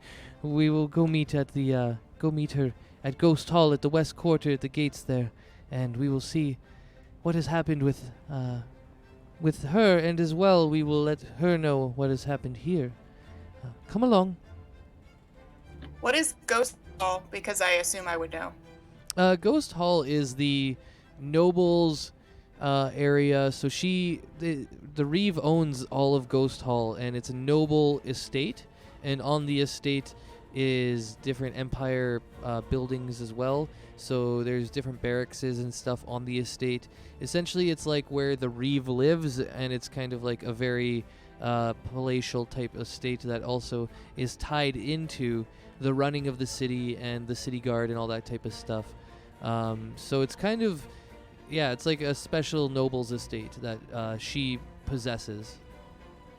Okay, so that building in the middle, like near the fountain, is like the town hall, but like Ghost Hall is where the Reeve actually like lives. Exactly. Yeah, it's a nice. It's a nice one. Yeah. Okay. As soon as like Master Joe pops her head in, like 5 like lights up and jumps up and runs over and is like, Master Joe, look what I just carved, and like shows her the beetle. Oh my God! What the? I didn't know you were so talented, 5. This is amazing. Yeah, me either. I only just tried to do it like this morning. Wow, you've really come into yourself already, and it's only been one day. I think you've found a new talent. We also caught a thief earlier who was trying to steal a really big sapphire. Those are the blue ones, right? Yep. Yeah, Taeyeon looks at you and she says, "Oh, there's always a lot of that on the eclipse day. So many people coming from out of town and so many vendors. It seems that it becomes a bit of a targeted place for criminals." Yeah, today's just been really busy. Yeah, no doubt, it always is. Every 11 years, this little sleepy town erupts into all sorts of energy. Okay, guys, well, let's go follow Master Joe to Ghost Hall, and hopefully we'll find Beryl on the way. Before we leave, did I give the javelin thing back to 5? I assume you did when I asked about it when I jumped. That's what I thought. Okay, I just wanted to make sure I gave that back. Yeah, thanks. All right, and so this little party train arrives through the square, and you see Beryl is still there, schmoozing with people. He saw a dead body, but he's not talking about it. Yeah, as you guys approach, the crowd has died down now as he has sort of satiated their needs for celebrity. And as everybody sort of got to see him and talk to him, they all were fed up with it, and they're like, yeah, now I'm going to go talk to other people because that's not interesting. Anyways, so the crowd has dispersed a little bit, but Beryl's still sort of shooting the breeze as you all approach. Does Beryl have, like, an instrument on him? Like, is he very obviously a bard? I think I'll leave that up to Beryl. Beryl, what instrument do you have, and are you concealing it knowingly on your body? Checking my inventory.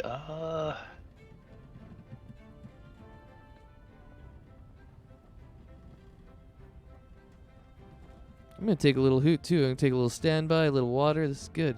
Need a little break. Things have been moving fast here.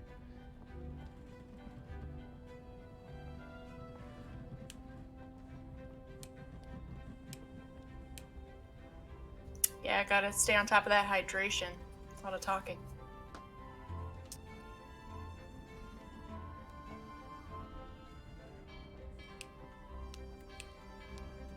I think at this point I've probably had more beer than Ileana. Nice.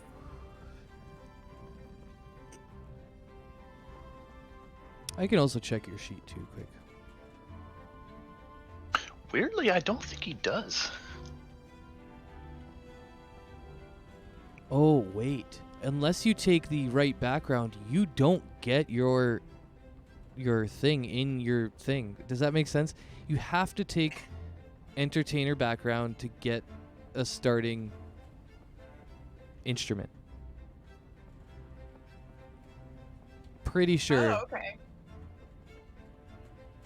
I'm just going to go to starting Somebody else equipment is for gonna have Bard. to go to Errol's shop and buy a random instrument.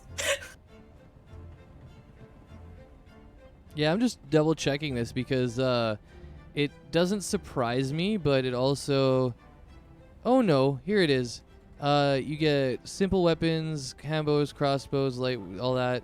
Proficiencies in 3 tools. Oh, that's just the proficiency, though. You don't actually get them. One sec. Equipment. You either get a lute or any other musical instrument. Oh, okay. I guess I overlooked that somehow.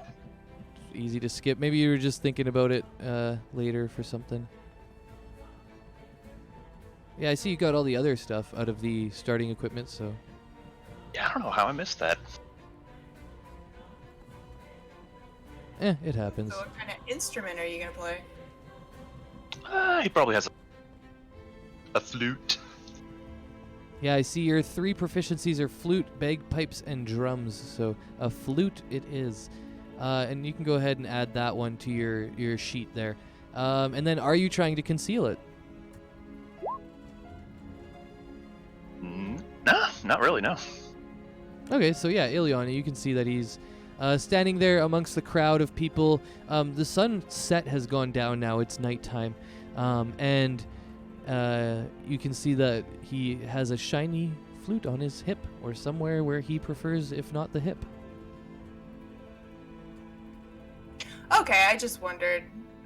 Me personally, not necessarily 5, although I guess 5 notices it. Oh, good, Beryl, there you are. I was afraid that you had gotten lost or crushed or something. I'm sure 30 people have crushes on me. Ooh, that was good. Woo!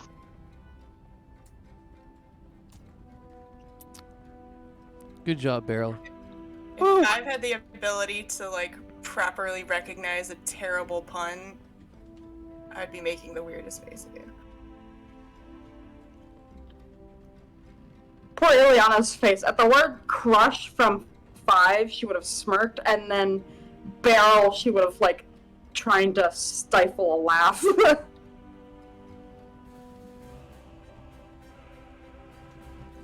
Are you injured? I don't think so. Oh, good. Then I guess you weren't crushed too badly.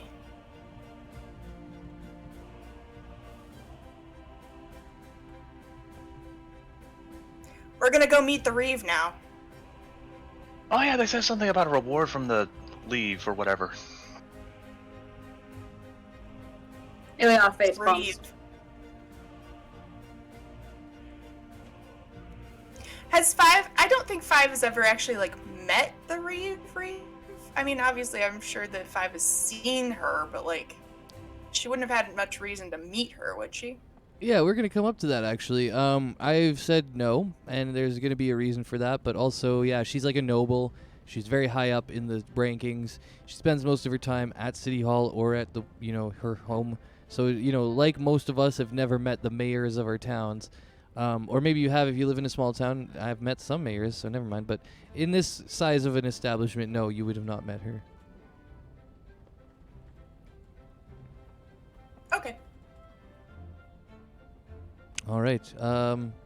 Yeah, Taehyun looks at you guys and says, are you ready? She should be arriving any moment now.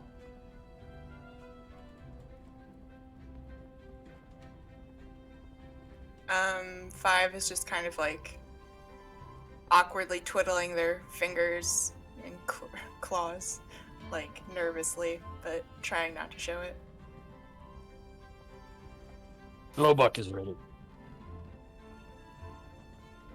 All right. Well, when the Reeve arrives, there's going to be quite a show. People will be moving all around. There'll be questions, and she'll have to talk to a bunch of people. But I will try and interject and get us sitting with you, for you, on your behalf. But if there's any way that anybody else thinks that they might be able to persuade this noble into spending some time with us, now would be the time. If any of you have any sort of connections or anything like that, maybe, and she's looking around to everybody but Five right now, and she's like, maybe you could help us to make sure that we get an audience with her tonight and let her know how important it is to talk about this. Ileana perks up and she's like, I might be able to talk to her. Oh, all right then. Well, if you'd like to instead of me, I'm pretty sure you'd probably be a bit better. I'm not the best at these things, but I do know the Reeve a little bit through our monastery work. But I think you'd probably have a better opportunity, maybe. What do you think? I mean, I can try. However, I don't know if she knows many drow. Perhaps you can stand behind me? Ah, yes, I'll present you, and then you can go ahead and persuade her. That sounds like a plan.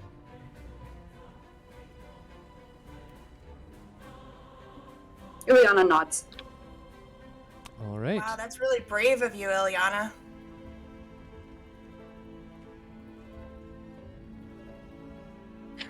So you guys can't see it, but she's like, oh god, oh god, oh god, oh god, oh god.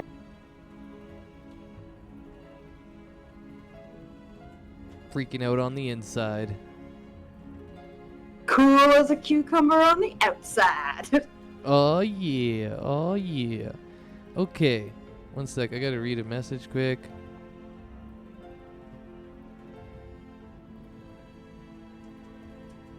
Just stand by, I'm talking to Ditton real quick.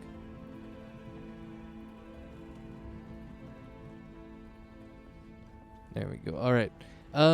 Let's see here. So yeah, you guys are at the front. Bloop bloop doop doo doo. I'll take you guys up to the front. Doo, doo, doo, doo.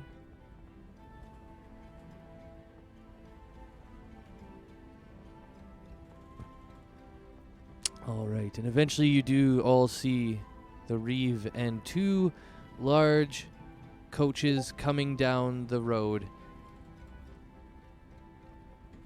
Eventually they stop, and right in front of Ghost Hall, and a bunch of people are started to be led out of the coaches, and there's, you know, a bit of chaos as you see Empire soldiers muddling about, doing different things, talking to each other, and you see a tallish, like 6-foot, half-elf lady exit one of the coaches, and she is dressed in sort of this black, skin-tight, light armor that's very padded, and it's like from top to bottom, like from her neck down, and it covers, like, it's like a suit, like a skin-tight type suit, and it's got padded armor everywhere, and she wears a long black cape that is kind of got a purplish tinge to it when it shines into the light from the torchlight all around you at the gates.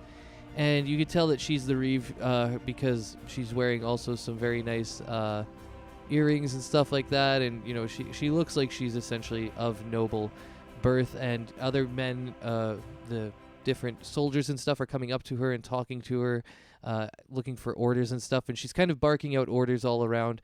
And you can see that everyone has sort of gathered around. People, the people of Die Shield have given her a pretty large breadth of area around the coaches and around the stuff.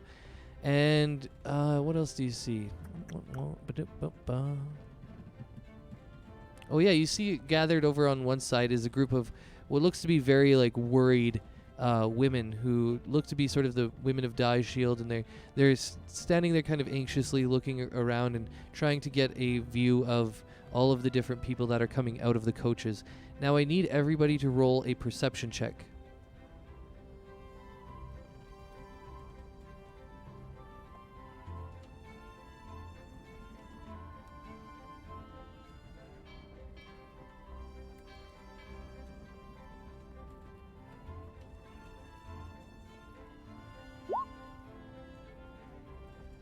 Alright, so only Ileana is able to notice. Ileana, on the stretchers of different people getting taken out into Ghost Hall, of the injured people, you notice there is 2 bodies amongst them, and they're not covered as well by the white sheets that they would normally be, that everybody else's is.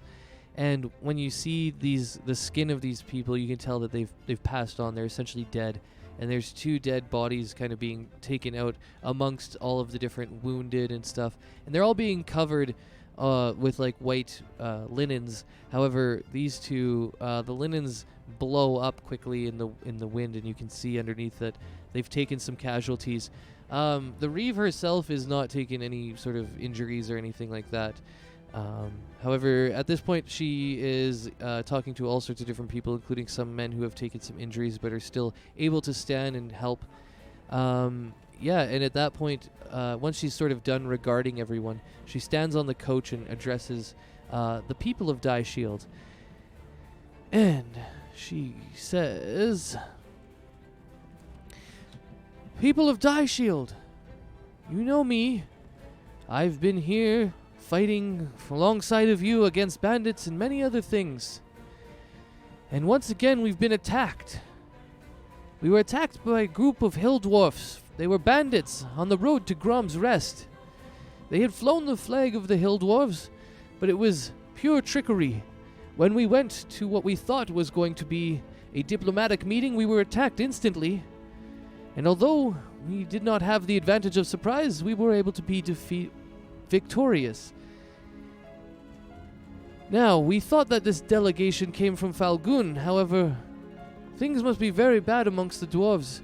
Their raids and banditry has increased recently, and we need to send a delegation. I'll be sending a delegation tomorrow to Coldshade, and then onward towards the dwarven territories. We need to deal with this, and it seems that violence is all too common. So now we're going to pursue diplomatic means. Now, we've sent the injured men to Ghost Hall with our healers, and we've also taken a couple casualties." And she points to the women that are kind of off to the side. "You can now go see your men and see if they are amongst those who have perished. Our clerics here will do the best to resurrect what they can, but they might not be able to do what is necessary." And she kind of looks towards some of them with a very longing gaze. And at that she says, "I know this is the night of the eclipse, and we are all here to have festivities, so I will not linger on such a morbid topic. I will say now that I will not be participating in the facilities, as I have much to prepare for our meetings with the dwarves when we send our delegation to Coldshade. Anything else we can deal with, if you want to, in the Ghost Hall. I'll be with my advisors." And she jumps down from the Reeve's main carriage, which is in the front, which is a bit more ornate than the other carriages. And she lands down and immediately is sort of swarmed by a few people of Die Shield, and you see the grieving widows all run into the estate of Ghosts Hall to where there is sort of a healing ward for everyone. And now some of the people of Die Shield have turned away. The crowd has dispersed quite a bit as they've gotten the news, and they're ready to not linger on such morbid topics, but go return to the festivities in the town. And the Reeve there is not being crowded as much as before. And you see that Taehan Joan kind of tugs on Ilyana's tunic or shoulder or whatever, and she says, "All right, Ilyana, now's our time. Let's go." And she marches you up towards everyone. And you wait there for a little bit as she finishes some dealings with other people, and then she turns to regard you, and Taehan introduces you. She says, "Reeve, Thea Leodon, this is my friend, Ilyana. I know you know me, Taehan Jo, as the leader of a monastery. However, we would like to have an audience with you together, if possible, or if just you would like Ilyana on your own. We have much to discuss about the attacks that happened today." And the Reeve, Thea Leodon, who I will put the sheet out now that you have been introduced to her. She looks towards Ilyana and she says, "I have heard, actually, Joe. I've heard enough of it." And she looks directly at you, Ilyana, and she says, "So, you're one of the heroes who saved the town. I had one of my mages send me a message recently. It was urgent about the town being attacked. However, everything seemed to be fine. I would like to talk with you, but I am a little bit busy, so maybe another time would be best." Two things. Number one, my background. Would I be able to use my position of privilege? Yep, I'm expecting you to. Excellent. And then, do you want me to just roll persuasion now? Yeah, actually, doesn't it just automatically give it to you, or was it DM's discretion? Or is it a persuasion roll? I don't know. I believe if you present, so the way it reads, I believe if you present your noble signet, and tell them you are a noble, That is all it takes, but I'll get you to just read it out or even ping it out with the little chat bubble thing into chat if you want. And then we can all read it. This is part of Ileana's background. Now, some of you might be able to perceive this interaction or not. We'll get into a perception check later. But let's see. I don't see anything about a persuasion. You can secure an audience with a local noble if you need to, and you need to. So, you go ahead, RP it out as this is part of your background, and I was kind of expecting a little flavor on this one. Oh God. No pressure. You could also just be like, "Hey, I'm a noble, and I want, I want this or whatever." And again, I'm not going to make you roll for it. I just want you to RP it. Okay. Okay, so Ileana steps forward and she kind of takes down her hood that she had up for a little bit. And she just kind of looks up at the Reeve and she goes, 1 second reading.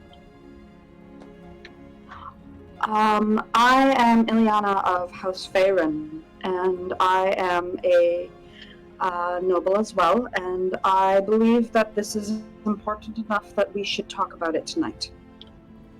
Interesting. A member of House Faerun here. I know House Faerun out in Ramshorn quite well, actually. I've heard of your house. It's well renowned in your town. Tehun, if you don't mind, I would like to have a sit down with this person right now, actually. There might be more things we need to discuss than just the attack.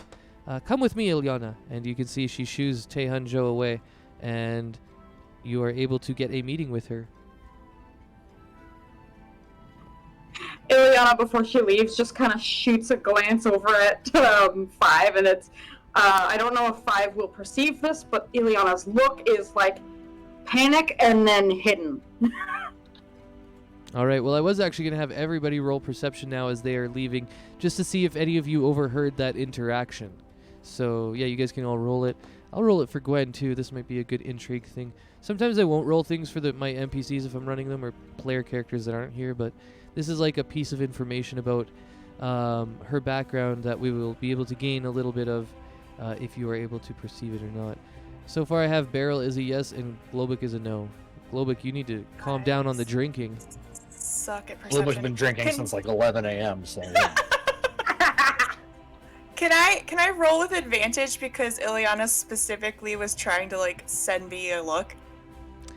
Well, I'll just say the look you clock no matter what. Your passive perception will get you the look.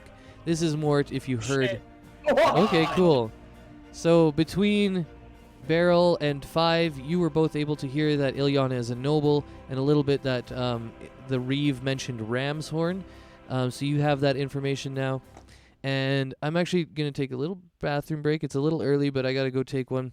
And we'll take a little break here, and then we'll get into the meeting with you and the Reeve. And if Does you guys... 5 hear, go ahead. Does 5 hear about House Faerun? I heard Yeah, about everything. you hear- My yeah. ears were so good. Yeah, you hear House Faerun, and you hear that they're from Ramshorn and that she is a noble. So you get all of it, both Beryl and 5. And I'll be right back. Okay.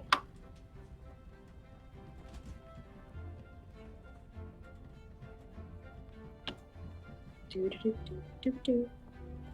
Okay.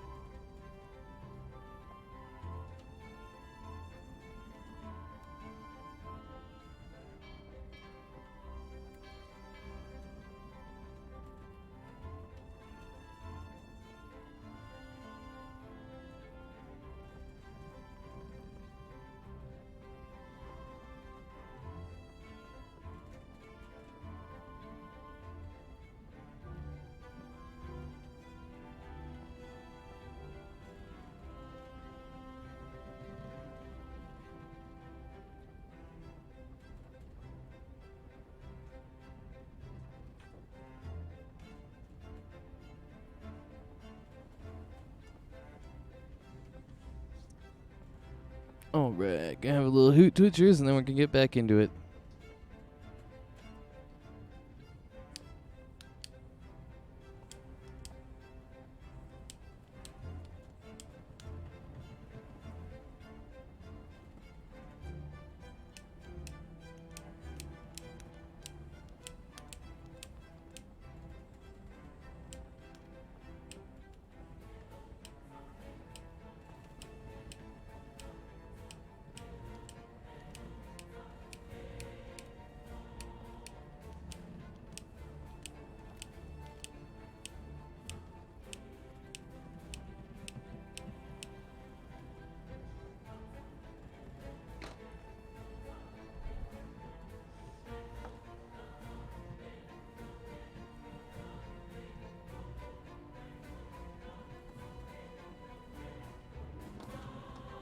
Okay, I'm back. Ilyani, you here?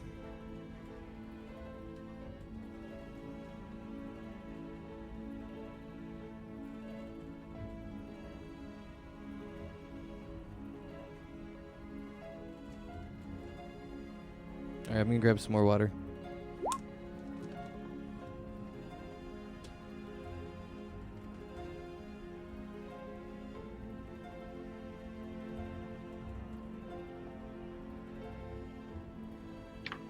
Yeah, I'm here. I just ran to the fridge for a second and I had the speaker on.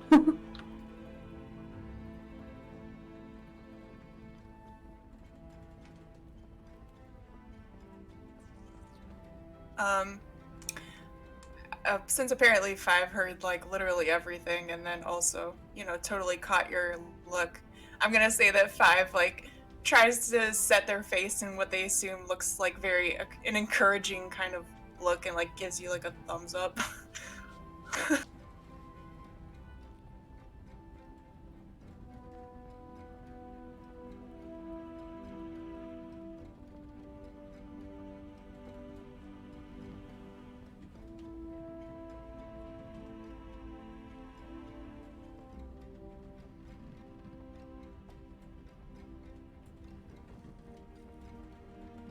Oh, there you go. Nice.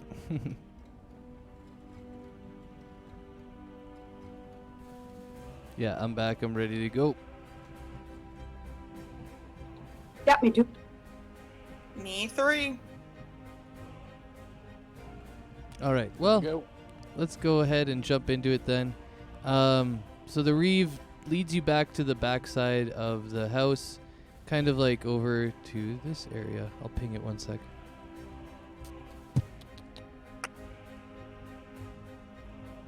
And the biggest part of the house is the actual house.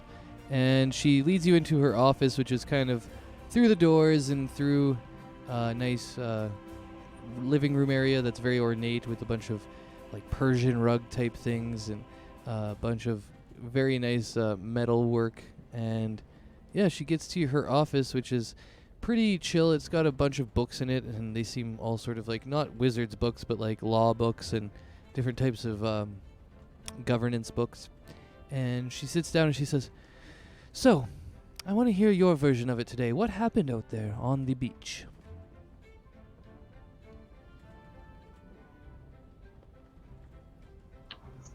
Well, we went to go and see the eclipse, and from the side, things were going all right. But then I heard yelling, and there was a bunch of red-looking giant beetles, and they were just attacking people.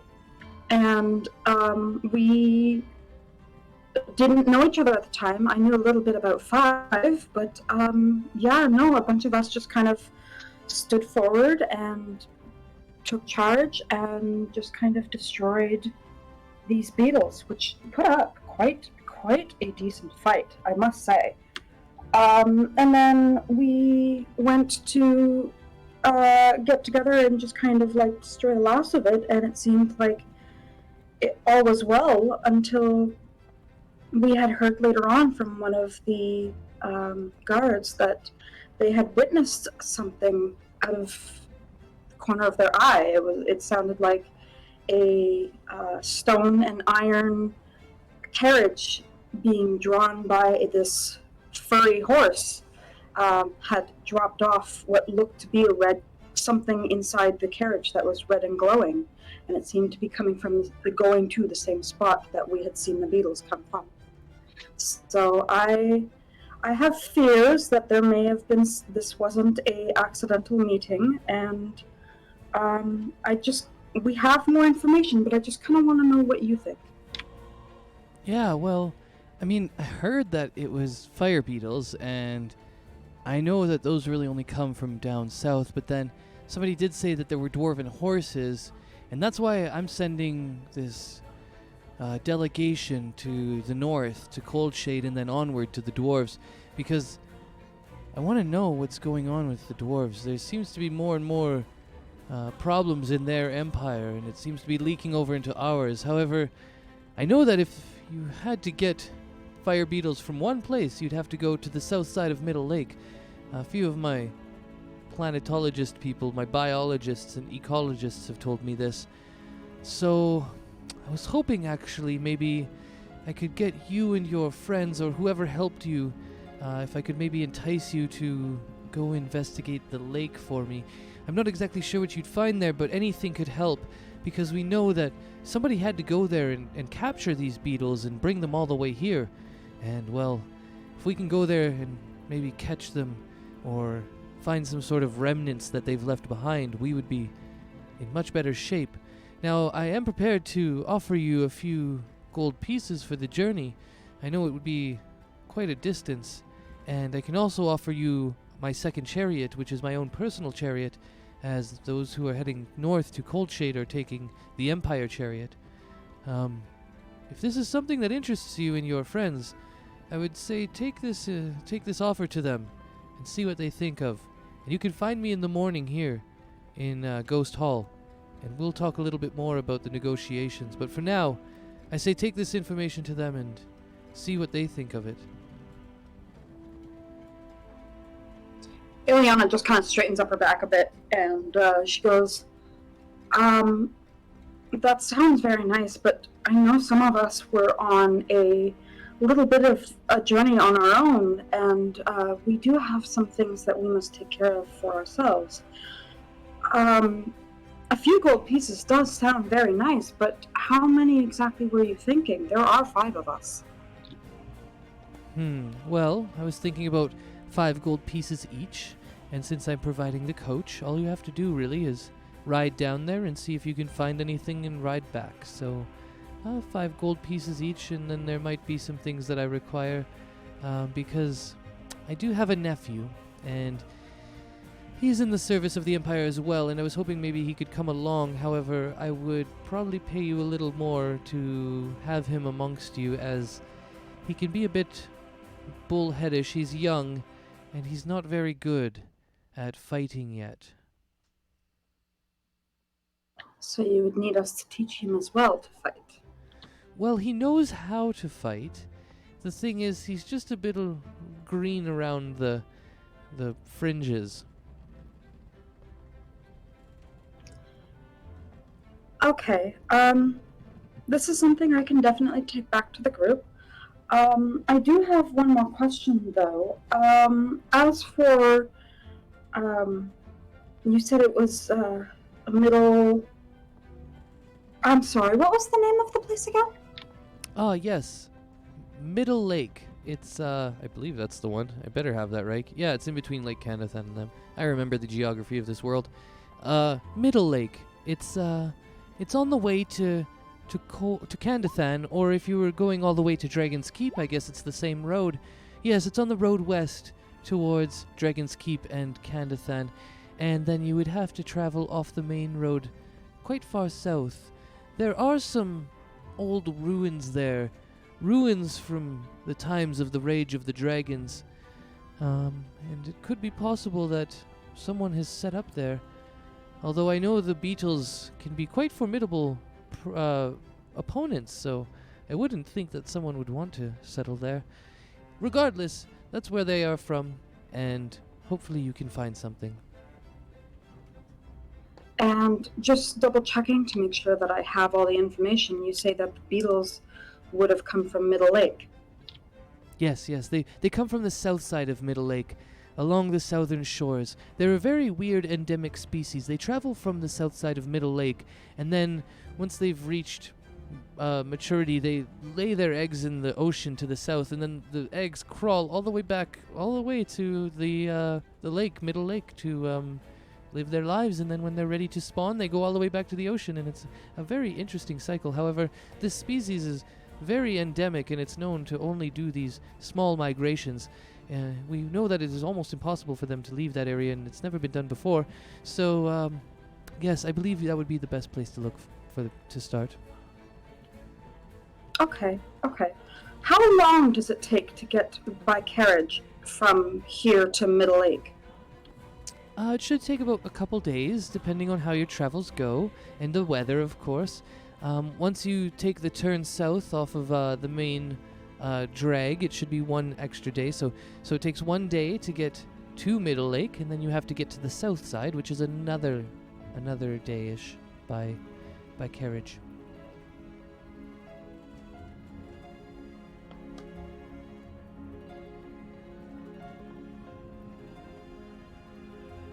So round trip it will be 4 days.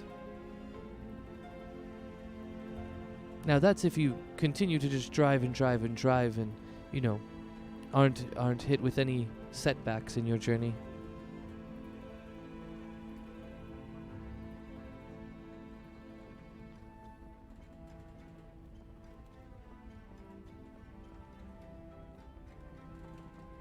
Uh-oh. Cat incident. No worries. I have a cat too, and he is very aggressive. I think I've said it before, but he's super aggressive with the snugs and the boops. Mine is too, but the way my friggin' computer tower is set up, the button is like inlaid, but his friggin' toe is just small enough that it like pushes in whenever he jumps on my tower. So he basically tried to reset my computer, and thankfully I was able to cancel that, but it closed all my windows. So I was like, no! Oh, cats are great. Agents of Chaos. They freaking are. Okay, so I heard everything right up until how long it takes to get from Middle Earth to Middle Lake to where we are. Okay, so she said it takes 1 day traveling on the main path, and then 1 day traveling on the dirt path, and that's to get there, and then 2 days to get back, obviously. So 4 days round trip. Okay, so if they're coming from Middle Lake to Die Shield, it's how many days? 2 days?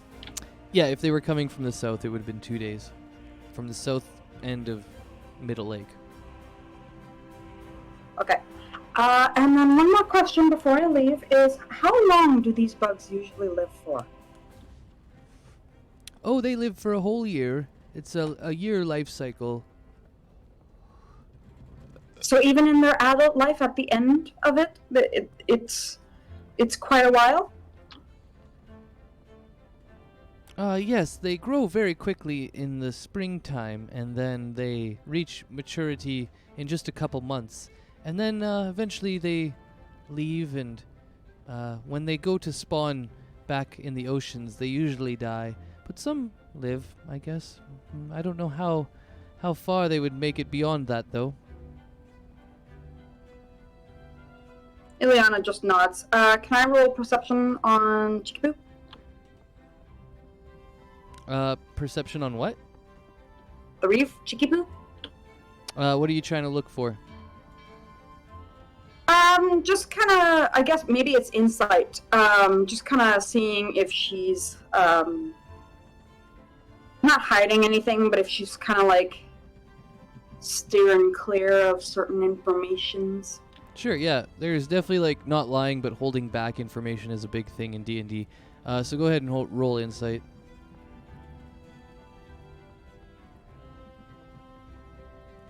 Okay, 1 second, I gotta bring my thing back up.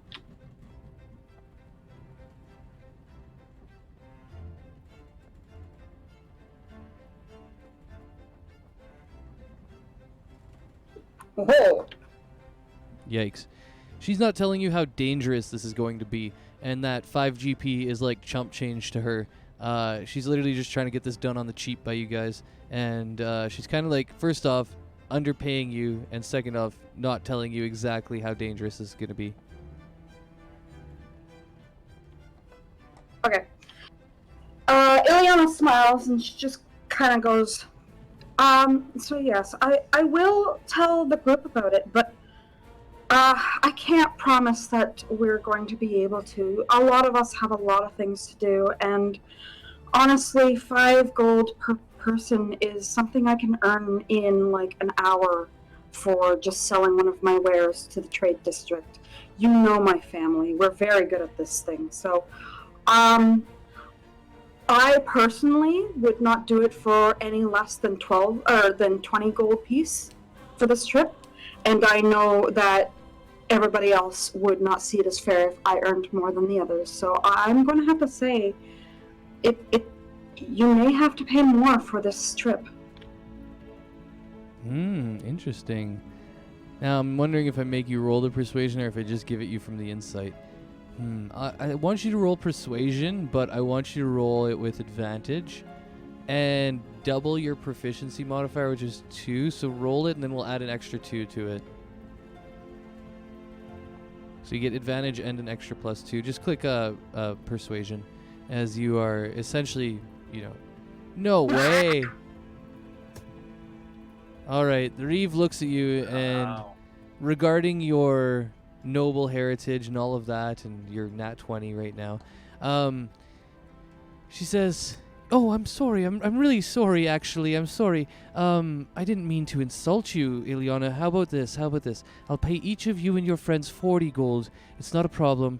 And I just want to let you know that it is going to be a bit dangerous, which is why I'm going to throw a little bit extra on top. So, hopefully, we don't have any more misconceptions here or misconstruements. And I'll make sure to pay you what is an honest wage from now on." Ileana smiles politely and just kind of puts her hair behind her ear, just kind of not quite flashing, but essentially flashing her signet ring to show, as proof of she's part of the family. All right, yeah. Thea kind of just nods at that.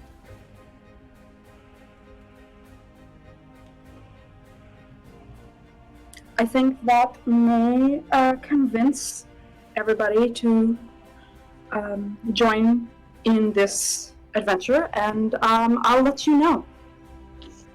All right, please do post haste. I'd like to know by the morning. Ileana smiles and nods. All right, and then you hear her say, "All right, bring in the next person. Let's keep this going." And she kind of disregards you at that point.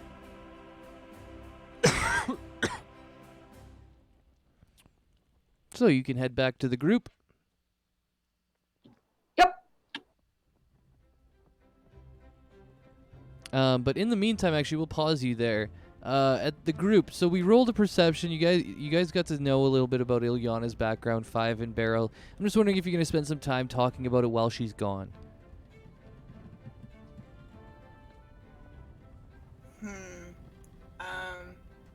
Yeah, probably at least a little bit. 5 is just gonna be kind of nervous and Master Joe, is there really no way we can go in with her? I feel bad just kind of leaving her to talk to the Reeve by herself. She'll be fine. She's a noble. She can handle herself. Yeah, that's pretty wild. I didn't realize Ileana was so, fancy. Yes, they're trained in the ways of perception and deception. They're very good at negotiations. I'm sure she'll be just as good as the other nobles I've met.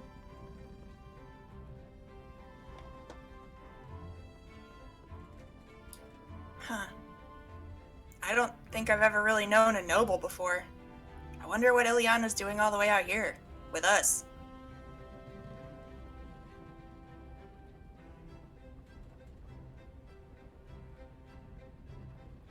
Does Globuk know what a noble is? Potentially not. question. Potentially not. Yeah, I would say there's definitely a probability that he does not know that. I Do would they not even have wonder if he nobles? would know what a drow is, to be honest. Yeah, that would be pretty... most of you probably would have maybe not even met a drow. Some of you might... I would say Beryl would be more closer. 5 and Globuk probably not. And Gwendolyn almost definitely not, so...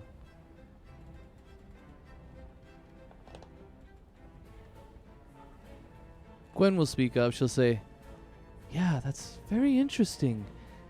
I've known a few nobles back in Wood, but they'd come to the temple and I didn't really get to know them personally.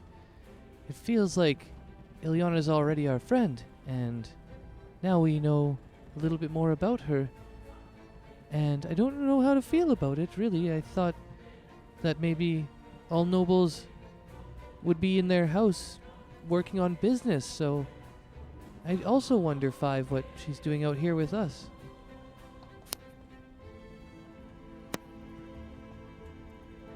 Yeah, she was really nice to me. You Oh, know, yeah, she's feel very like- nice. I've never even talked to the Reeve before, let alone had somebody of, that stature, like, give me wood for whittling. Oh, she gave you that wood. Yeah, this was a present. She just kind of said hi and then left and then came back and gave me all this wood. Interesting. And she kind of gets quiet at that, contemplating what Ileana's true natures and motives might be. Just kind of like, the mystery of Ileana. Yes, the mystery of Ileana. So do they not have nobles where you come from, Glowbook? What noble? What, like, rich? Chieftain. Like that? Okay, yeah, I guess. That sounds kind of right. They're just people that have a lot more money and power than everyone else. Oh, I don't know if I trust people with money and power. Yeah, I mean, I guess I would have said that too, but Ileana's been really cool. She seem okay. What about you, Beryl?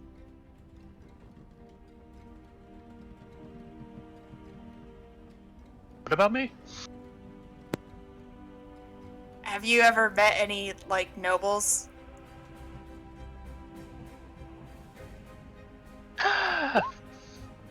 On occasion. Oh, really? Wow. Well, I guess that makes sense. You were really good at talking with all those people earlier. I'm not so good at talking. Oh yeah, it's just talking. Words are, I don't know. Words are I hard. feel like you can trip on them and stuff.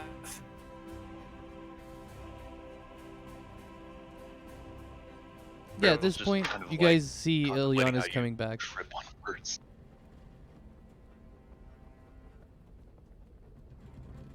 Oh, is she back now?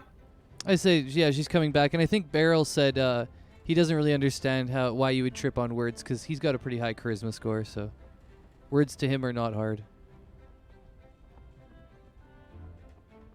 He's more wondering how you would physically trip over words. Oh, that's what it was. There we go. Oh god. Just literally. Did he say that, or was that just you saying he's thinking that?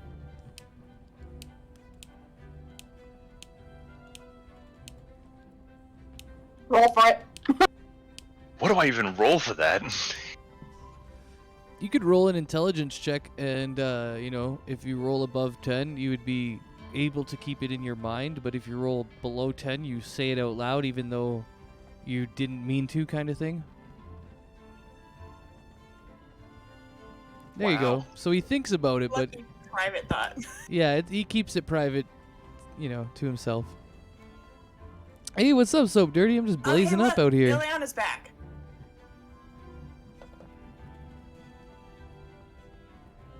Yeah, Ilion, you've arrived. Everyone's there, chatting. How did it go? Was it okay? What's up, Soap? How you doing, baby? It was alright. I do have some concerns. The Reeve wants us to go to Middle Lake and investigate a little bit. She did offer us her own personal carriage, and she's going to be offering us her nephew. I am a little worried about the nephew, to be fair. He seems like he's a little bit brash. She did offer us some gold in order to do this trip. However,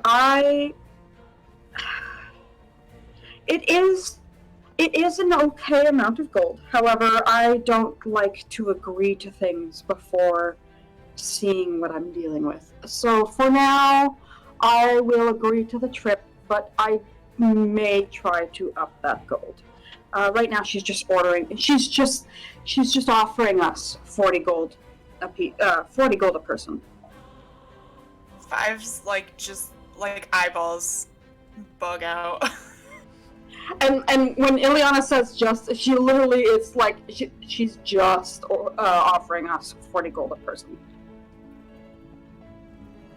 Oh my god. I mean, I figured we would just go do it for free since, you know, that was the next part of our 40? Really?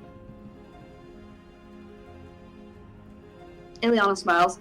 She's like, yes, but that's just it, is that you wanted to know more about yourself as a Dragonborn. You have important business to attend to, 5, and 40 gold may sound like a lot, but if you lose your life during this trip, 40 gold is not a lot at all. Who's that? 40 gold by a lot of ale. Yeah, a lot of ale. 5 kind of like looks over towards Master Joe. It's like, Master, am I even allowed to take that much money? If you earn it, 5, it's yours. Wow. Well, I mean, I think part of leaving the monastery is just supposed to be helping people, and I think that starting out by helping the people of Die Shield, well, that's not such a bad thing. Ileana smiles. She goes, 5, how do you think I got you that wood? I have no idea. Gold, dear. Gold.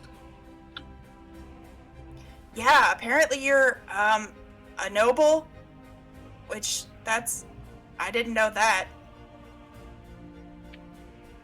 Honestly, it's my family. It's not me. I understand the inner workings of how the world works and how important gold can be, but it's not something that I value. That's really deep. I mean, are you okay going on this journey? I feel like it's something I have to do, but I suppose everyone needs to decide for themselves.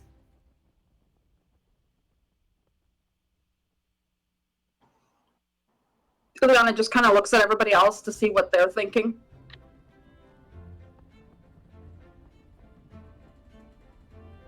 Gwen's gonna speak up. She's gonna say, well, when I left, I was charged with the task of bringing Palor's light to all of the dark places in the world, and I think I could do that a lot if we can find out more about who's creating this evil. So I'm with you, and I think 40 gold is a pretty good payment. Ileana smiles and she's like, and I mean, there's no harm in donating it to the poor if you feel you don't want to keep it yourself. But I just personally think this trip may be worth more. Well, maybe when we come back, we can always try and get more. Or before we leave, you never know.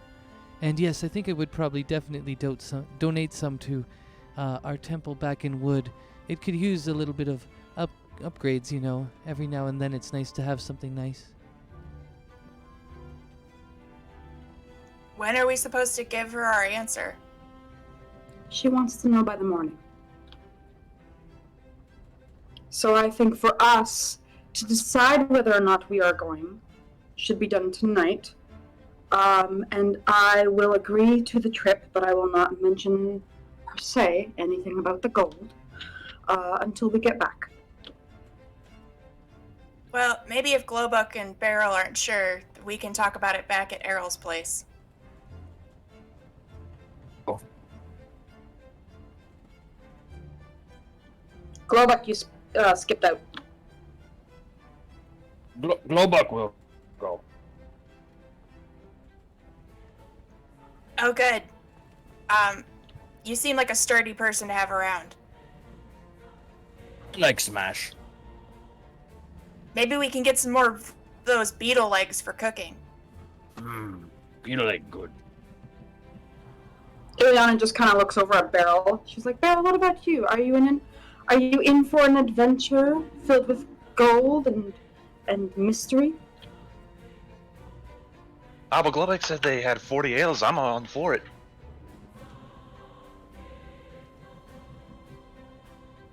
Well, I mean, I think you can turn 40 gold into 40 ales, so I guess that's kind of the same thing.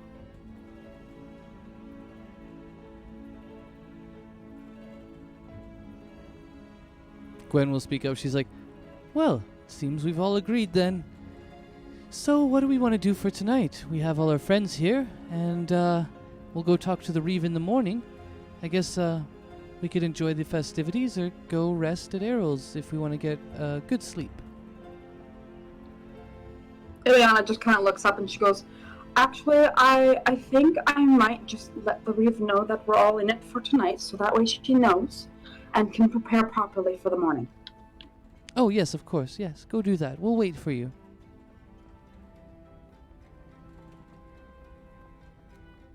What time is it now? Oh, it's gotten late. It's beyond the sun setting, and and she's arrived. I would say it's around midnight. Five kind of like feels around in her pocket and pulls out Jojo, who's like all curled up into sleep, and is like, yeah, I think that we're gonna call it a night, especially if we gotta get up to leave in the morning. Okay, well, I think I might hang out in the square a bit and see who I can meet, and maybe I can bring Paylor's light to a few people who are partying tonight. Would anybody care to join me?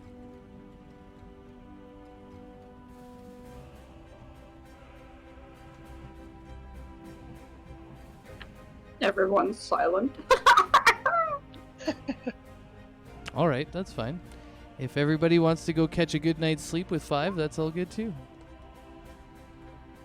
Well, Ileana wants to just kind of, even if it's telling a guard to go tell the Reeve, just to let the Reeve know what's going on for in the morning. Oh, okay, yeah, She's not cool.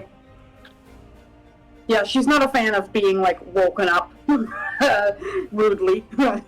Gotcha. Yeah, so the guard recognizes who you guys are, and he's seen you been taken into Ghost Hall earlier, so he quickly relays your message, and then yeah, you're confident that she's received it. Okay. Then Ileana's definitely going back to go sleep. All right, so the rest of everyone, I'm going to roll for these few. Errol's going to take you back to the place. We'll see if Tehan or Anders wants to hang out with you. Well, I'll just say Anders definitely does. All right. Well, everybody else going to bed. How do I want to do this? Actually, we could skip it. But do I want to?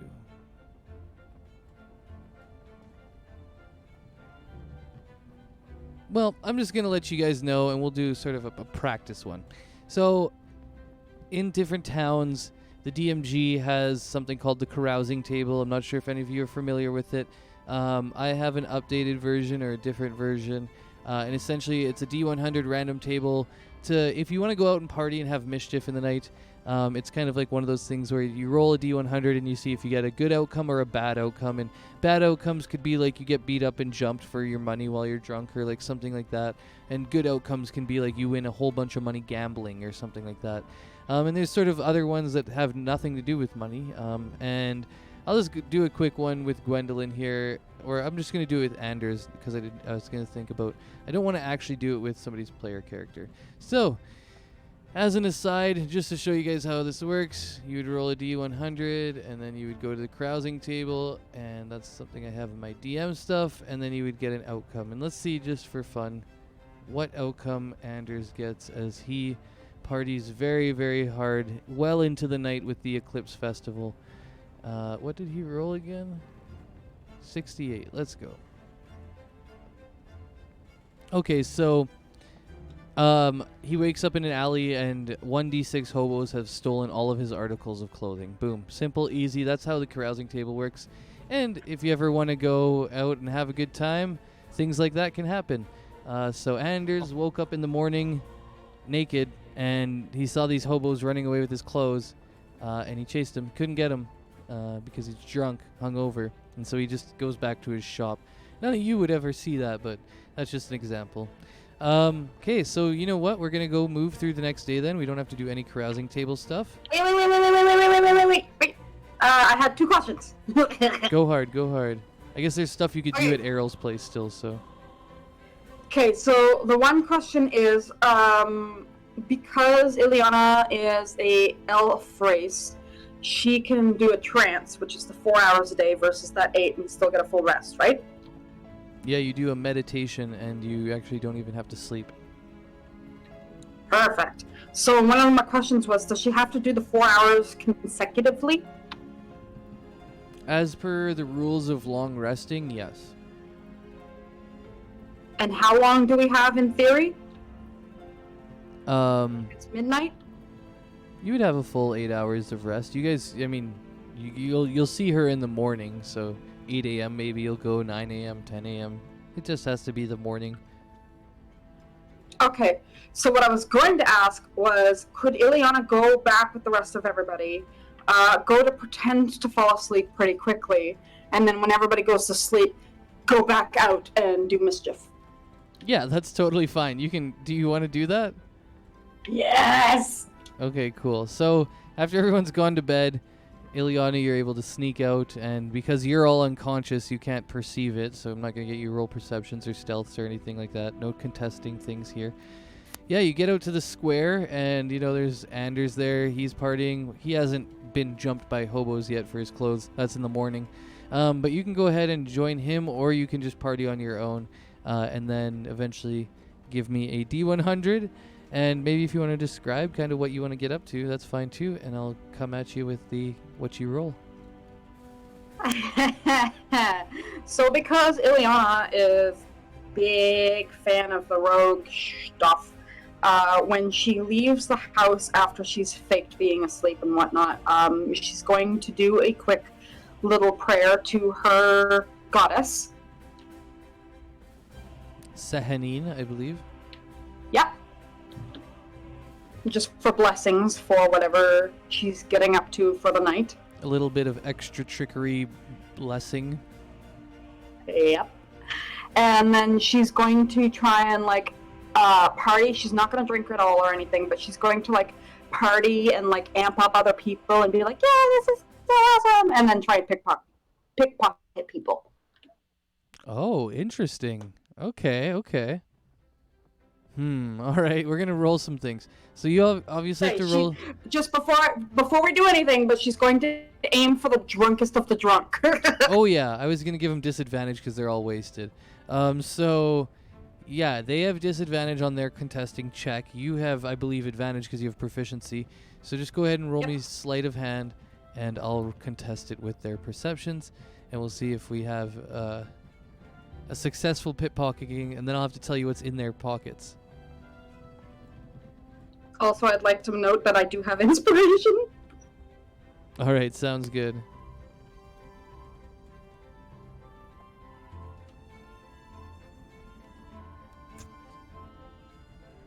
Yeah, I had advantage already, but yeah. I just wanted to be like, yeah, that's a thing. Wow, the dice really don't want me to notice this happening.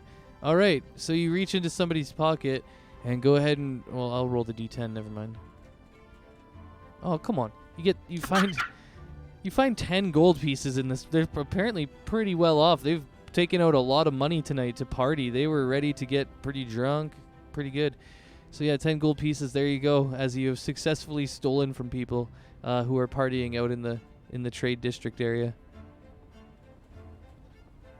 Perfect. What's up with the dice? Jeez Louise. Well, I mean, I still have to roll that D100 to find out what's going on, right?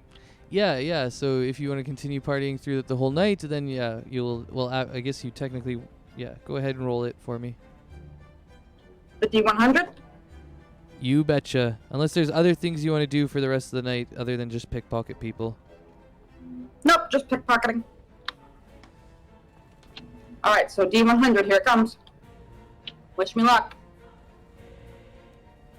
Yeah, the randomness always can derail things. We'll see. 84 seems pretty good. I do play most of the high things are good and most of the low things are good, between 90 and 100 and 1 and 10. But everything after that's kind of a mess. So even an 84 could just be anything completely random.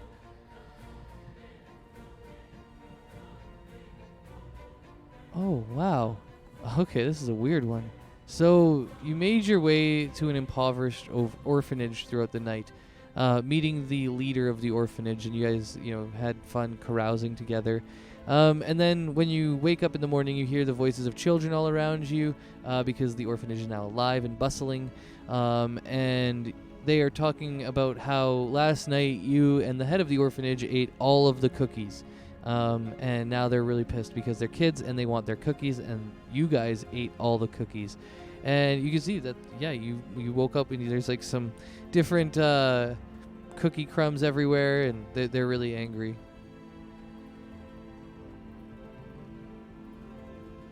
So Ileana laughs. I'm gonna say that she didn't, like, when you say morning, can we say like 4 hours later? Yeah, and also you don't have to have been sleeping through that either. I just realized because you already did your meditations and got your long rest.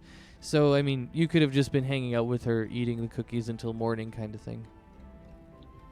Okay, so what I was gonna say was, can she turn to the owner of the orphanage and ask how much the cookies were?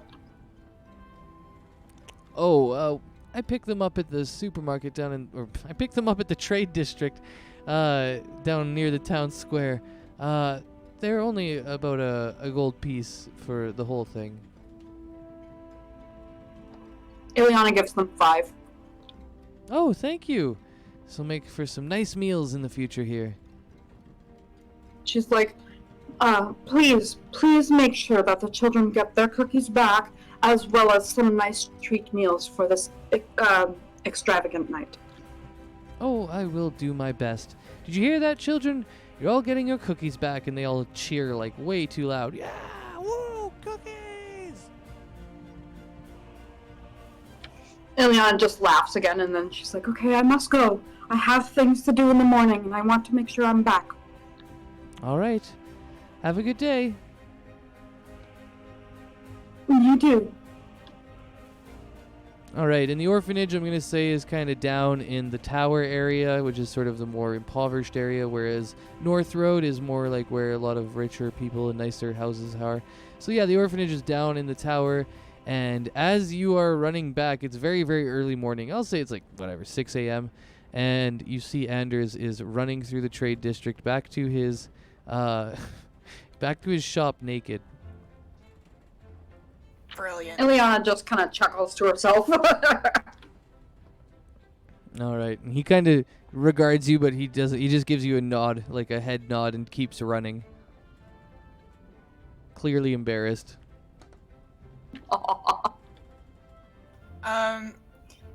Is she coming back late enough that, like, I was thinking that 5 was gonna spend the night at the monastery. Like, 5 just kind of gave everyone else their bedroll so that everyone would have enough places to sleep, but 5 kind of wanted to spend the night, like, one last night in the monastery. Sounds good. Yeah, you can stay there, and then maybe I could run into Ileana when she's leaving in the morning. sure, yeah. If you wake up that time, you can see each other in the district area and meet together as you go back to Errol's place.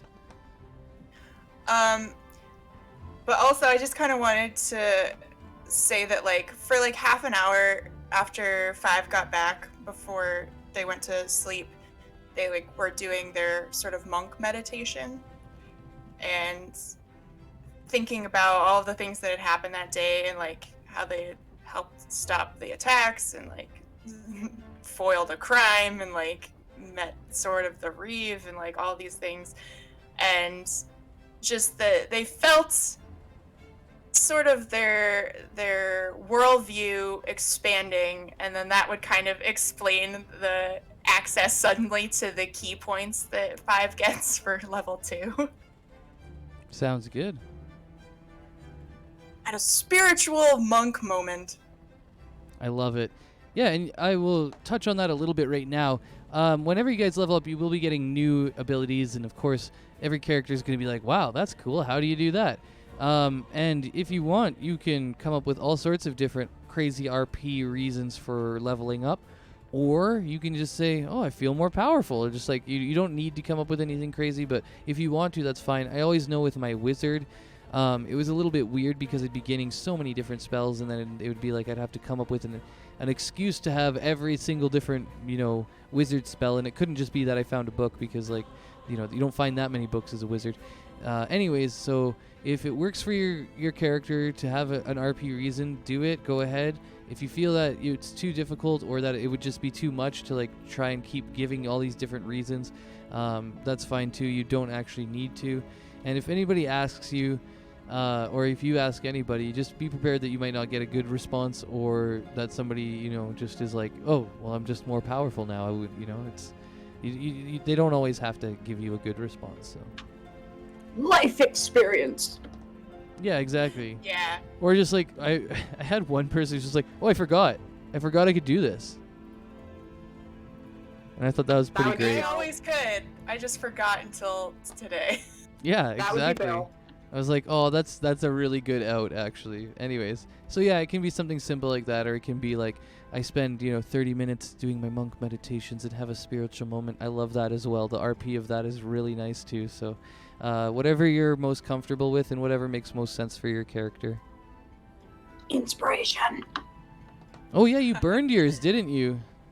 I did. I used. Yeah, mine. go ahead and take one. Yeah, that's a good one. Who else is burned theirs, actually? I should keep an eye on that. I think everybody's I'm good. not 100% sure, because I think I've mentioned that I wanted to use it, but at the time I had advantage as well. So Yeah, I gave you I advantage don't know on if I that one. used it. No, you were good. You didn't have to use yours. Okay. So 5 comes out down the street from the monastery and sees Ileana coming up the street from the orphanage. And it just kind of has like a funny look, and it's like, were you just at the orphanage? Ileana just kind of laughs and brushes her mouth. She's like, why? How could you tell? Do I still have cookie on my face? Oh, no. Were you eating cookies? I mean, can I have one? Wait, that's not what I meant. Anyway, I know that orphanage. I go there sometimes to help out and donate. Ileana smiles and she's like, well, I may have accidentally eaten all their cookies during the night, and so I just made sure that they had their cookies back and then some, so that they could enjoy some good meals for the next couple days. 5 looks like just very serious and like pats Ileana on the shoulder and is like, "You're a really good person, Ileana." Her face gets serious and she's just like, thank you. It's nice to be acknowledged like this. Yeah, what's up, Alright, Soap? well, City life guess is We nice. should go, but yeah, that was really cool. But They'll now be I want leaving cookies. soon, I think. Sorry, I didn't think to grab any. And as they like go back into Errol's place, 5 is just gonna be like, "Errol, do you have any cookies?" Yeah, actually I do. I have a few cookies up here if you want to come by. Come on Yeah, upstairs. I've got a really bad craving for cookies now. And with that, everybody in the house wakes up because you just heard 5 bust in the door yelling for cookies, and that's how all 3 of the other people wake up. Errol's been up for a little bit, but Does Ileana hear about the cookies? Yeah, you're like right behind me. I know, I'm gonna follow you to the cookies. all right. And Yeah, upstairs, you for can breakfast. see, yeah, Errol is upstairs, kind of eating a breakfast. She's got some cookies out because she heard you wanted them, so she's busted out a nice plate of cookies, and she's drinking some tea and kind of looking out one of the main windows she has that looks over the nice square of Die Shield and the fountain of Gloombringer. Neat. Is there any chance that Ileana can, like, kind of slip a couple of cookies in the pocket? Yeah, if you want to, you can sleight of hand that, or you can just ask. Either way.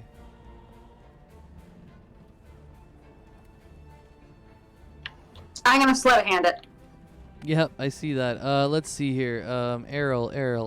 I guess I'll pull up her sheet and see if I actually made her into a character or not with like all sorts of stats and stuff. If not, I'm just gonna roll it with regular +2, I think, because they're technically an elf. And wait, elves get what? And we're not gonna worry about it. Let's go ahead and roll this right off the. She does have her own sheet. Wow. Thought I built everybody into like real characters. Oh, she beats you. She looks at you and she says, you don't need to put those in your pouch there. You can just ask me for a few if you'd like." Ileana laughs and she's like, "Oh, I'm sorry, force of habit. May I have a few cookies for the road?" "Oh, of course, yes, of course. I'll just bake up another batch later today. It's fine. Take as many as you'd like. You too, 5. And she kind of sees that Gwen's gotten up too and joined the fray. And she's like, "Here, you as well, Gwen." And Gwen takes a couple and munches them quietly, bleary-eyed as she's waking up. How many cookies should I put in my inventory? 5.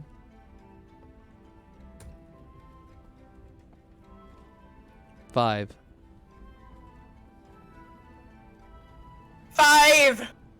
5. It's 5. What? Put 5 into your inventory. The whole Dragonborn. Take her and put. No, I'm kidding. In your pocket now. We could try to put her in the bag of holding. You definitely I could. don't think there's air in there. Just can't- stick it over her head. Yeah, it can't stay in there for very long, but you can put her in there. Please don't kill me in the bag of holding. It's better just to reduce her, I think, if you get that spell, and then you can maybe put her in a pocket somewhere. I think she'd still be a bit too big, but Jojo would be so tiny. oh wow, Jojo would be like minuscule. The mouse, yeah, it'd be reduced like so far. Holy crap.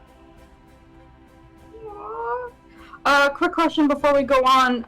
Okay, so I have rations. I don't have much, but what are they? Is it just bread, or is it meat, or what would I have for rations? Just so I know for the future.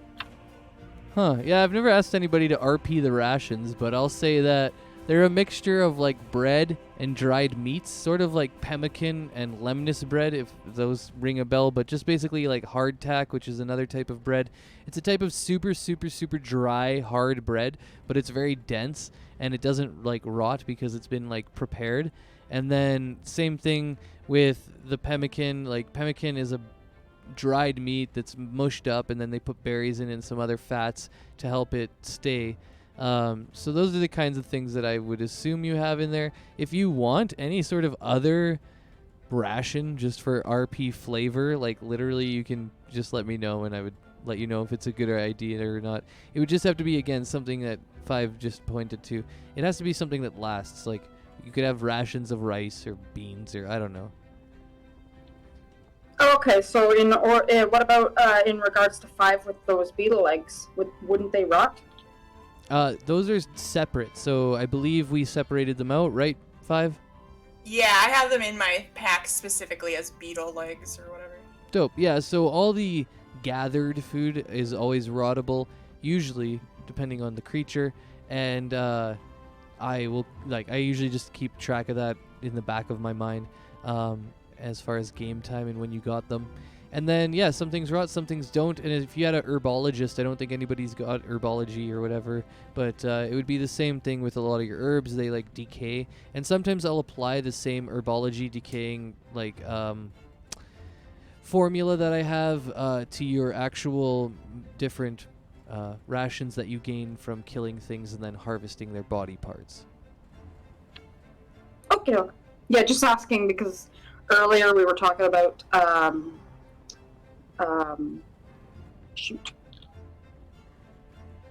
Glowbuck cooking, and in the back of my mind I was like, oh, I can give him one of my rations to cook for us, and then I was like, wait, I should ask about that later. Yeah, and I believe I've actually made a cooking, I've just pulled the cooking like sheet, and that's in pardon me, tools and stuff, and that explains how he does his cooking. So if you're ever interested in his cooking, let's see, go to handouts. tools and stuff, and then yeah, cooking utensils. It kind of says like what you can do, and he can prepare meals during our short rests, I believe. Yeah, and and it helps with the hit points. There you go. And I'm just trying to remember components. Yeah, so this like explains a little bit more about what he can do with cooking and stuff like that, and then if he can cook things for you, he will do it with a DC, kind of creating a typical meal or a duplicate meal. He can, so if you have a meal that you love from Ramshorn, Ileana, or from the Monastery 5 or something, anyways, you guys can get him to duplicate it, and he has to pass a DC 10, and he can duplicate it for you. Yeah. Oh, you can spot poison with that too.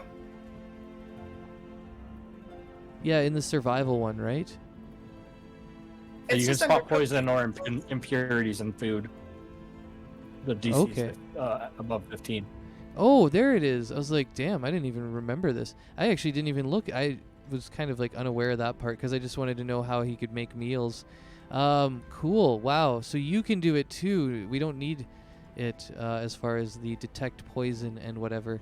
Well, that's dope, actually. That's a dope background because that's pretty cool. It'll be tough to poison you. Let's put it that way. Assuming that Glowbook thinks to like look for such things. True. Say he's an orc. He's got the stomach of a donkey or something. Like could eat just about anything. Yeah, exactly. It's might not occur. It might not occur to him. Stomach of a Doesn't goat, have the just chewing on a There you tin go, can. palate of a goat though. Like he said he can cook, but I guess 5 never thought to be like, can you cook well? Yeah. You have to see what the dice say on that one.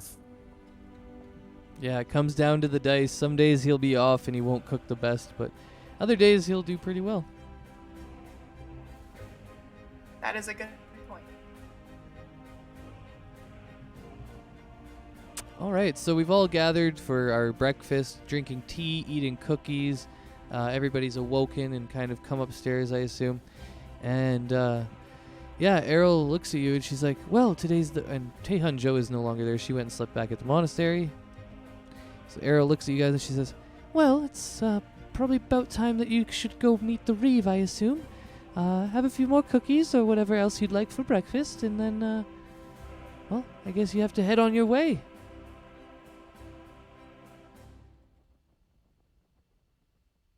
Did you guys sleep okay?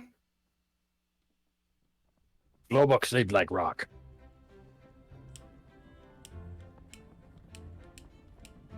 What about you, Beryl? Is this like the kind of place you're used to sleeping in?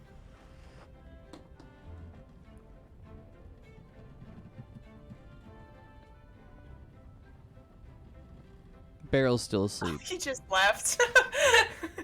Oh yeah, Beryl's he just, just like, BRB'd. snoring He actually just BRB'd. Never mind. Can Ileana ask if she may borrow a bedroll for the trip? Roll persuasion. Okie doke, 1 sec. I'll give you advantage too, because she knows it's gonna help the people of Die Shield, so, and keep 5 alive. So. Wow! Wow, another nat 20. I mean, way to go. How many? That's 3 at least today, isn't it? Because you doubled me up.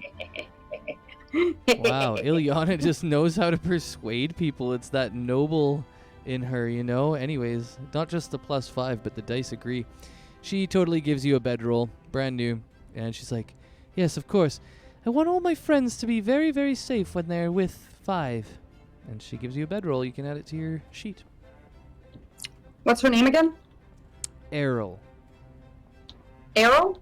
Yeah, Aral, and she's got a sheet in the, what's it called? Journal.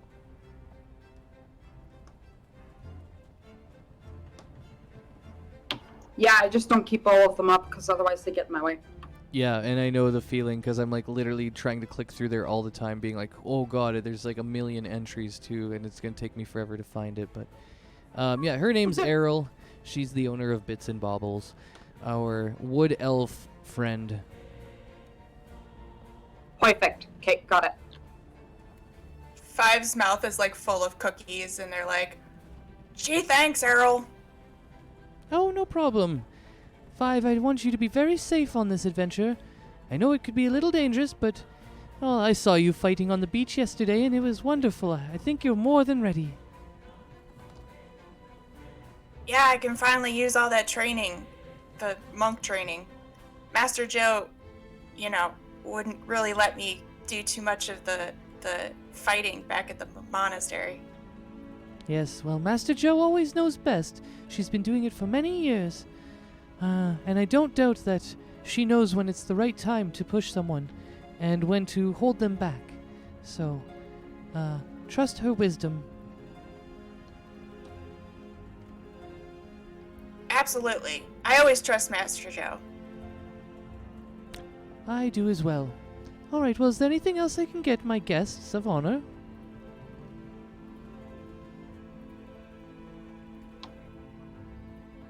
No, but one question before we move on. How heavy are 5 cookies and how heavy is Errol's bedroll?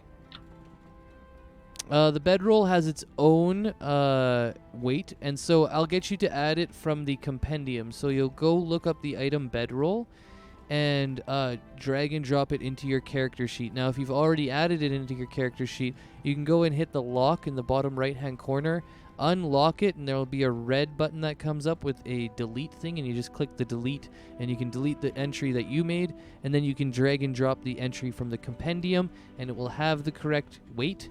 And as for the cookies, I won't worry about it. It's literally like, it could be less than a pound, and I'm not going to worry about that much.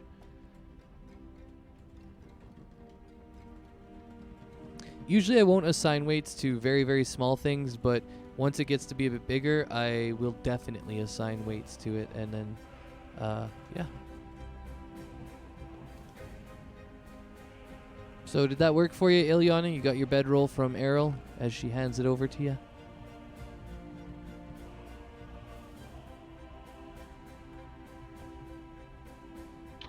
I found it in the compendium. Oh, okay. I found it in the compendium, but what word or what do I grab and drag over? Either the word or the 3 little, there won't be 3 little things probably. Well, you know what? I might just try and help you. I think you just click the word and drag and drop it. If not, there'll be 3, 1, 2, 3 little lines beside it, and you might click that icon and drag and drop it. Or it might be something I have to do. I don't know. I thought this worked. I've had people drag and drop lots of stuff, so.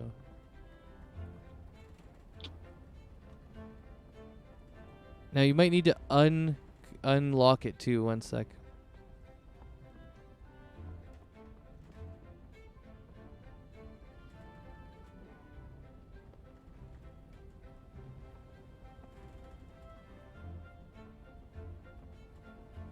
Huh. Yeah, I guess you do have to unlock it.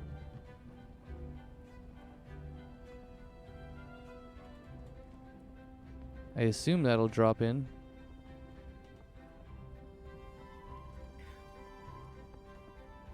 You don't have to unlock it, but it's just instead of opening up the page, when you type in bedroll and it just says under items bedroll, just grab that word and drag it in.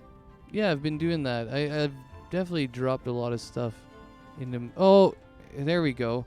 There we go. Yeah. Anyways, we had to pull it. I think like to the actual area. There we go. Okay, got it. Yeah, I don't know why it took so long or what was weird about it, but you might actually have to drop it on that little box or on that little area of the character sheet actually to make it work. Because that was weird. I dropped it like twice and it didn't do nothing, and I was like, what the fuck is going on? Anyways, there you go. You got your bedroll from Errol as you were all ready to leave and go see the Reeve and get your items from her. I guess mostly just the coach, but yeah. And the nephew.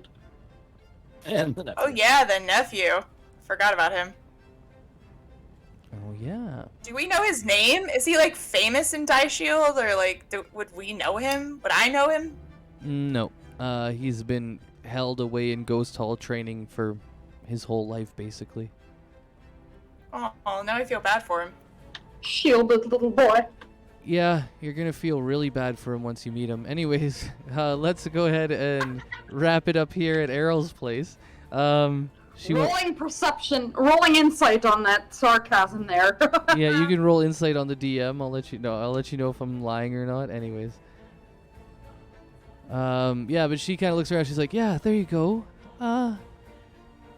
Ileana, you now have a bedroll, and you should all be able to sleep nicely wherever you stop.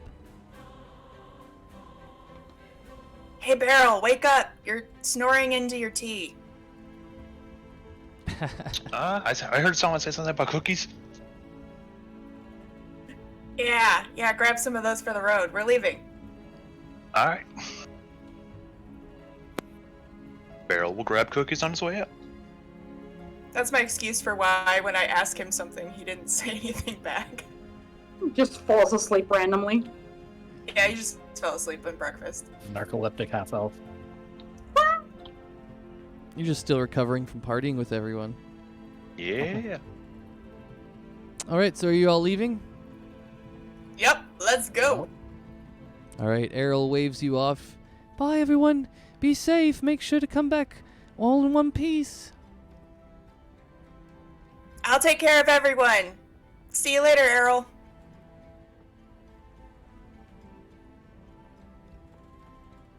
Boom, and you make your way to Ghost Hall. But before you do that, I want to have a little more fun.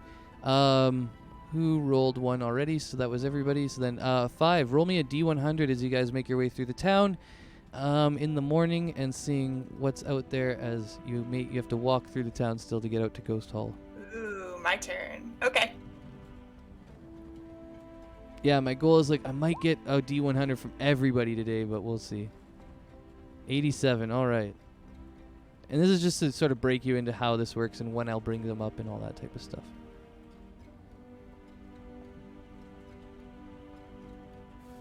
What was it again? 87? Yep. Pretty sure we had an 86 earlier too, so we're already starting to get close to hitting. Mine was 80. Okay, yeah. Oh wow. you got Santa Claus. Okay. What? A portly old man with a very portly, so big belly, wearing a giant red coat with white trimming, is dragging a bag full of presents behind him into Die Shield as you are leaving Die Shield. You can see that and it is also spring, by the way. 5 had asked earlier when we're starting this whole campaign, what season it is. It's spring. So anyways, it's pretty hot out, it's an April, May day kind of thing. And yeah, here comes Santa Claus. Old man, big white beard, big portly belly, and he is carrying the bag full of presents. You guys can interact with him or let him walk by. Do we all see him? You all see him. I'm not even going to make you roll perception on that one. He is way too far crazy looking to be out in the heat like this with his whole getup. And yeah, you all clock it with your passive perceptions. And we can tell that the bag is full of presents? Yeah, that's a bit metagaming. Actually, you can just tell the bag is full. It's a very full bag, and you're not sure what's in it. I guess I shouldn't have said what it's full of. Some of these things you're not supposed to read them Yeah. Yeah, and I'm like, oh wait, now that I think about it, you wouldn't know that those are presents. You just know it's a guy who looks like Santa, again, which is kind of metagaming because there is no Santa in this, but yeah, you can see he's dragging a sack of presents into town. And I'll leave it there. I'll let you guys think about what you want to do. Ileana just kind of looks... Go ahead. You first. We'll just be like, what you doing, wild man? He walks up to you guys and he says, I've been traveling since 3 or 4 or 5. He looks up at you guys. He says, I don't know how many days. I came from Kandathan, and I was supposed to bring presents for the eclipse, but I was attacked by some goddamn thugs and bandits on my way. I was bringing these presents to the orphanage, and I'm just arriving now. Seems I've missed the eclipse altogether. Ileana smiles. Can I roll perception to see if I can see, anybody driving a carriage or anybody driving something to get them to the orphanage faster? Sure. Go ahead.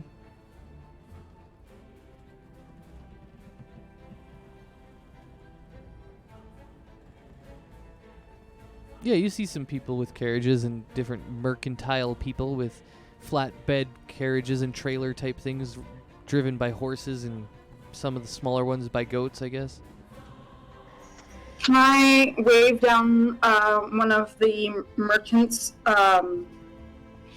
and ask if they come over to me, ask them if they can drive this man with presents to the orphanage? Sure, a very perplexed merchant comes over to you, looking at this man, and all of you gathered together, which is already a weird group to begin with.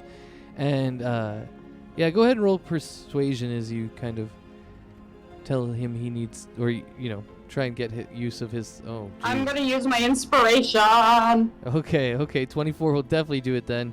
And he's like, okay, here, old man, get on my truck here. You can sit amongst the melons, and you see there's like a big melon cart. And then he kind of picks it up and ruckshaws it, I think is the word. But anyways, there's like 2 handles, and he drives it himself. And he looks back to you, Ileana, and says, I know where the orphanage is. I'll take him there. She goes, thank you. And sir, thank you again. The orphans will appreciate it nonetheless.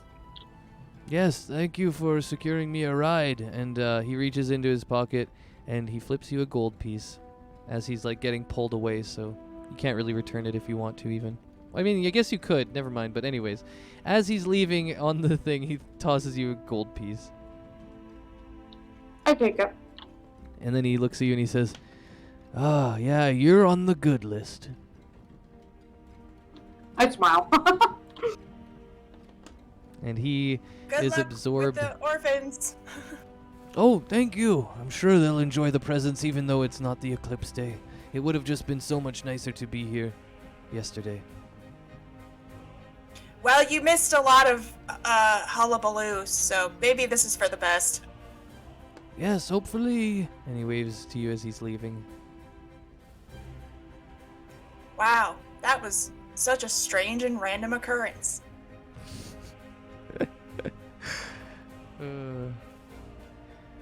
Just the way we like him, right? Anyways. So, yeah, you've now arrived at Ghost Hall. You've met Santa Claus, which is interesting.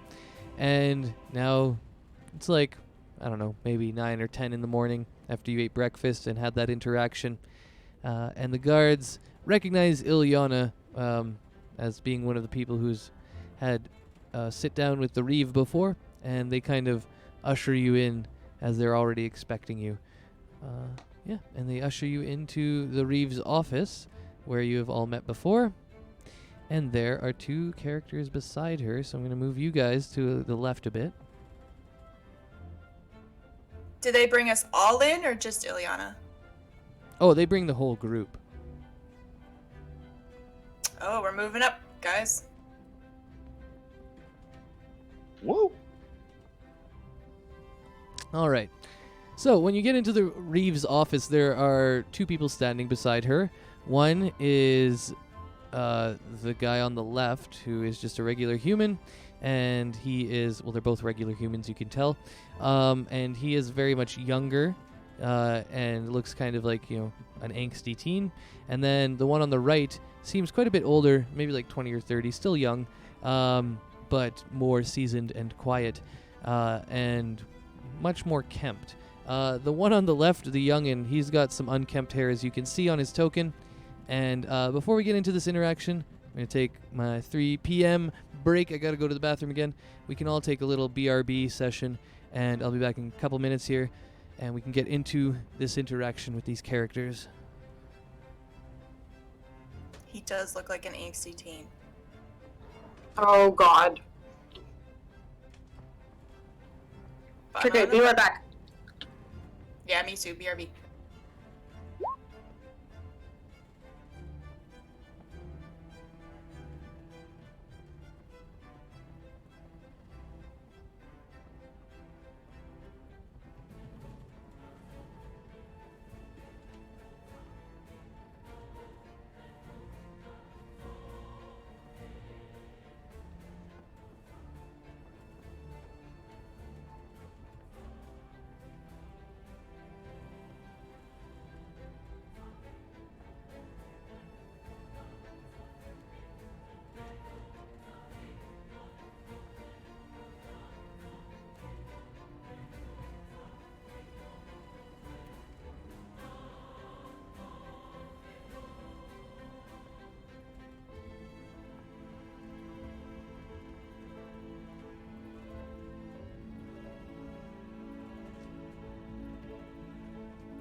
All right, I'm back.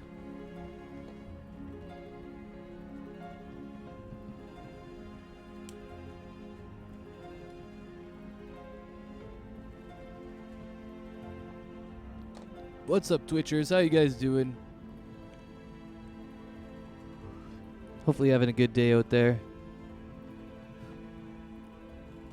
I'm having some hoots, having some water, and we'll get right back into it.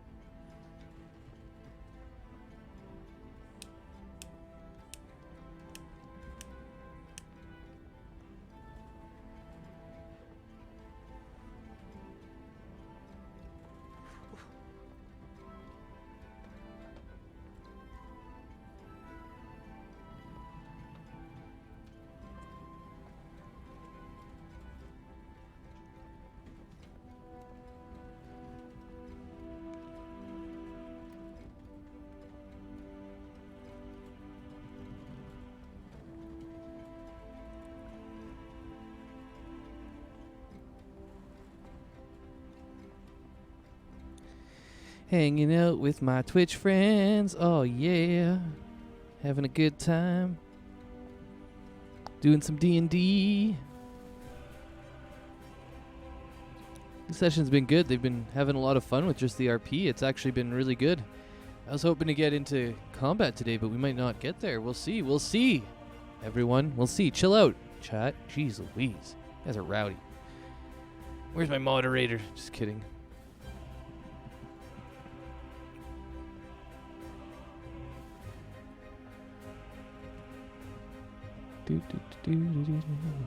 Yeah. Okay, back. Word. I'm back too. Where is everybody else back, or did you ever leave? Ileana had to, or not Ileana, 5 had to go for a second. Got it.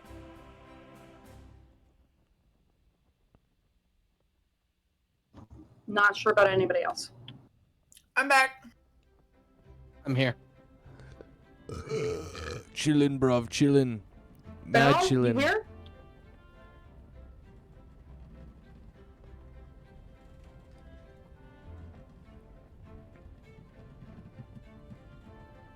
Perhaps not. He fell asleep again.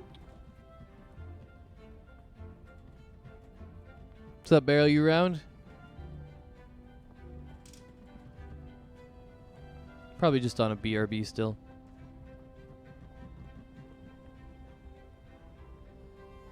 His narcolepsy is gonna be a real problem. Every time you ask Barrel, what's up? He's asleep. Oh, yeah. Okay, cool.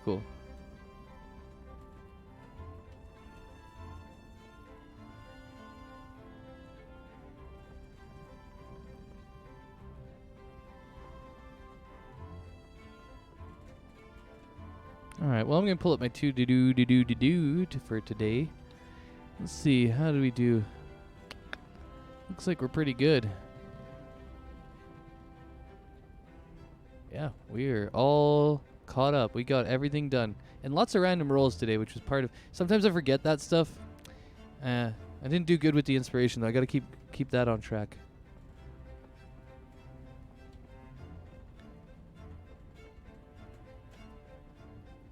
Altogether, we've done pretty well today, though.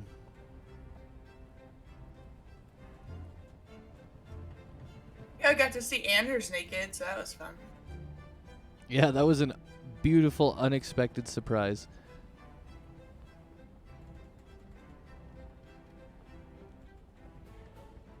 Well, How does he look? Craggy, muscly, kind of scarred up.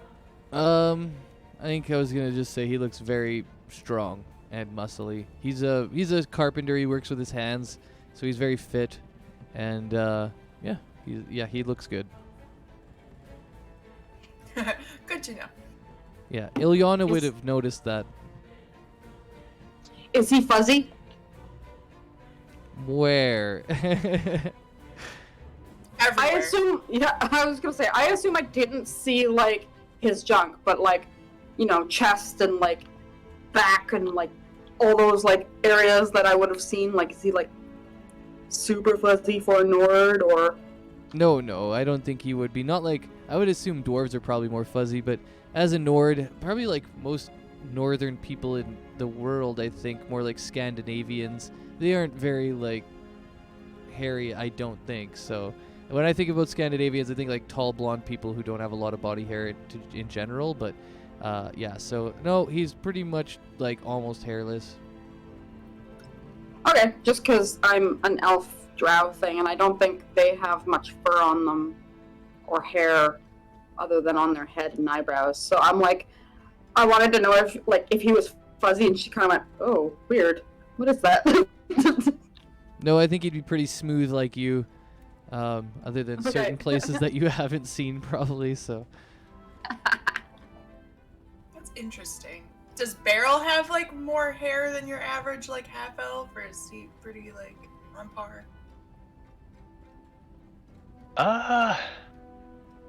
Probably a little bit more than the average elf, but is definitely overgrown and unkept. Oh, God. All right, well, now that we're all back, I think we can just jump into this. So yeah, you guys have entered the Reeve's office once again. Ileana, you've been here before. Everybody else has not.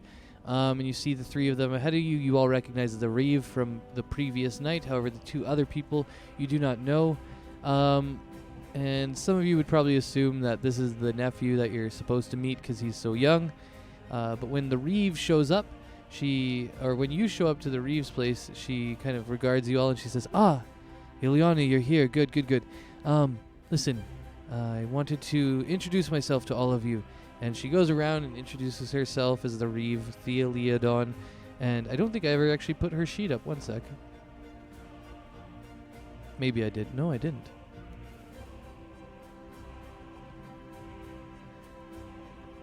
Yeah, so in your journal, her name there, you can see it, Reeve Theoliadon.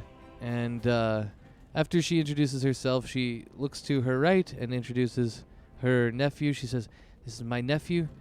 His name is Grigor Leodon, and he is the one who I've told you about, Ileana. And to my, or I guess it's to her right is Grigor, and to her left this is my friend Atala's son. She has worked with me in many different capacities, and I would like you to meet her as well." And Atala does sort of a curtsy bow type thing, and Grigor just nods his head to you all. And she says, "Now, before we get into the discussions of what we will all be doing and sending you out and all those things, all of the necessary negotiations for our payment, I did want to offer you the services of Atala's son as well. I know previously I had offered you a little bit of some sort of companionship with Grigor, but I was also thinking I could offer you Atala's services as well. Now, I know we want to get down to business, so you two, shoo, shoo, shoo," and she shoos them out of the room. And then once they're gone, she says, "All right, so let's talk business. I originally said that I would have Grigor tag along with you, and I'd pay you a little bit extra gold. But since I wanted to be forthcoming with you, this is going to be a bit of a dangerous adventure. And if you'd like to have Atala's services as well, or separate from Grigor as well, you could bring her along. However, there would be a cost associated to her services." Ileana kind of straightens up and she goes, "How much does a tele cost?" Well, for the adventure, I have promised her that she would get 10 gold out of your pockets, so that amounts to 50 gold. And before you say anything, she is probably much more experienced than all of you. She has done many missions for me and for the Empire. She is technically a mercenary, but she is a mercenary with a good heart in the interest of Die Shield. She grew up here, and, well, ever since then, I've known she's had our best interests at heart. So, like I said, she would be taking 10 gold from all of you to not only help with the investigations, but to help navigate. But if you do not need her services, that's fine. As well as with Grigor, I will pay you an extra 5 gold piece each if you take Grigor to give him a little bit more experience in the real world.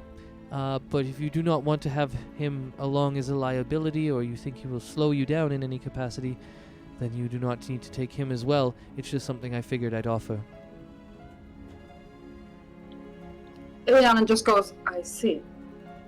And Aren't you worried about your nephew getting injured?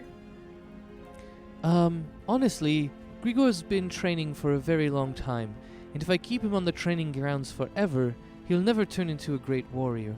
He's come of age of his man, and it's about time that he was properly tested.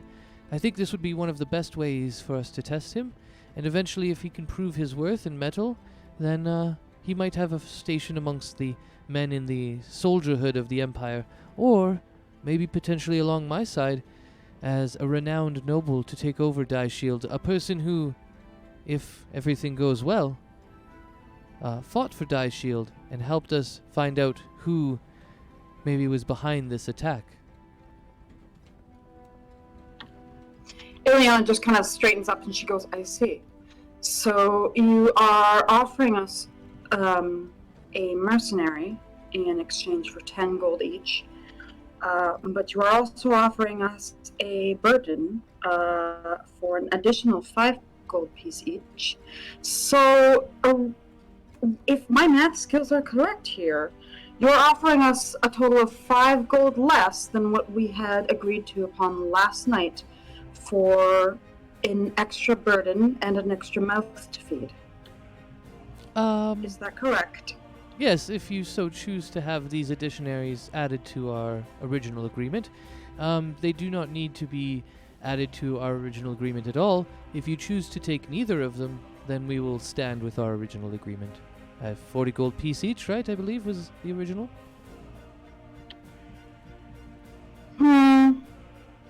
Ileana just kind of like looks over at the door and like just kind of like looks down at her hands and like her nails and just kind of stays silent for a minute. If anybody tries to speak while she's being silent, she's going to hold her hand up and just kind of like not shush them, but just kind of give them a minute, so that way she can put this Reeve in a little bit of an uncomfortable situation. All right. So, does anybody try and speak out while this uncomfortable silence is prolonging on and on? 5 was already like super awkward looking, and now they're just looking even more awkward. But also a little bit impressed that Ileana doesn't seem cowed at all to be in the presence of like the leader of Die Shield. All right, and I'll just say that Gwen is taking Ileana's lead right now. She notices that she's taken the reins and she doesn't want to like step in on anything that because Ileana's doing a good job already. So Gwen's just going to kind of also hang out with 5 in the background.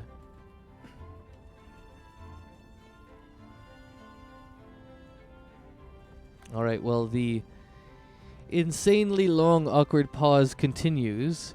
And do you want to break it, or are you going to wait for the Reeve to break it? I'm going to wait like a maximum of about 5 minutes and just kind of like look at her nails and just kind of like stare into the Reeve's eyes and just kind of like try and get the Reeve to sweat a little bit. But if she doesn't break her, talk within 5 minutes, then Ileana's going to speak. Oh, well, after about a minute of silence and looking between all of you, she kind of gets really uncomfortable and is just too awkward to not say anything. So she says, well, do we have a deal, or is something wrong? Well, as I said, you had offered us 40 gold last night, and now it seems like you are offering us 35 gold with an extra burden and an extra mouth to feed. That doesn't sound like the same deal that we had last night. Even if we decide to not take these people, I feel betrayed a little bit. Oh, well, I was not trying to deceive you in any way. And she's kind of like confused and sweating a bit. She's like, I did not mean to, insult you in any way, Ileana. I simply thought that maybe you would like more money, or maybe you would like more protection on your journey.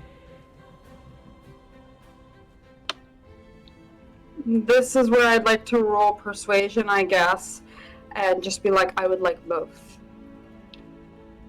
Okay. All right. Go ahead and roll Persuasion. I'll see if you can pass it. This is going to be... It gets higher as you go up, by the way, but we'll see. Okay, here we go.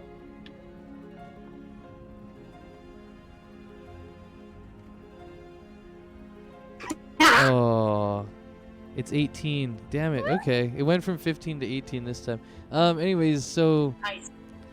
I guess she does offer you more gold. Meet or beat! Meet and beat! Yeah, meat beats. That's right. She offers you. Well, she only offers you 4 more gold though. I'll round that up to 5, so it's an even number. She looks at you and she's very serious when she says this. She says, all I can really offer is about 5 more gold each. I mean, I can't spend too much on this. It's just a reconnaissance mission for now. But if you're able to bring me some sort of information, I can always talk to the leaders in Candathan, and maybe I could have a larger budget for this type of investigation. And she's very like sincere Ileana. about it.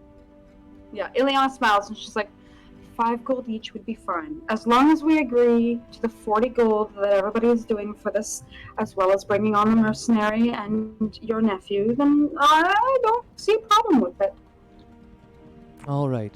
So just to be clear, does your group want Grigor and Atala or not?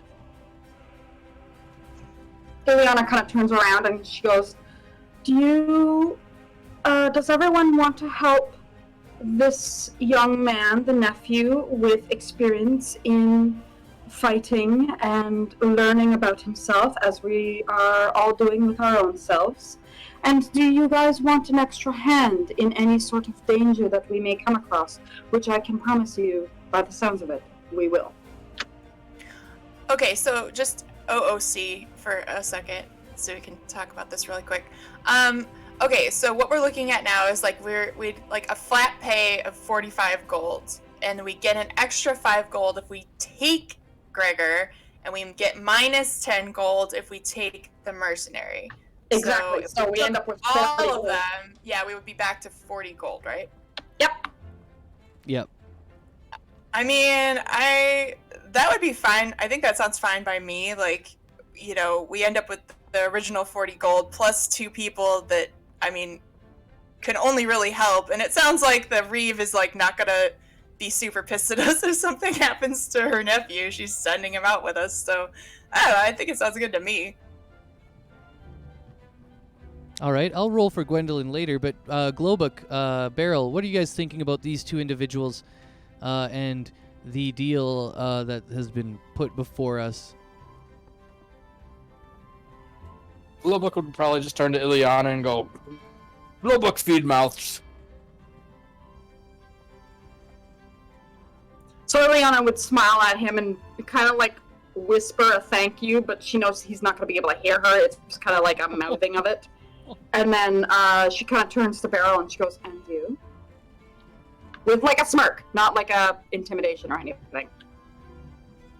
Oh, yeah, it all sounds good to me. Beryl kind of lost track once numbers started getting involved. That happens a lot, and same with like for actual player characters. I won't be offended if you lose track of numbers on deals and stuff. We'll just keep going through them. All right, so everybody's agreed. So I'm going to write it in chat. We're going to take 40 GP each for this successful mission, and we're taking Grigor, and we're taking Atala. Yep.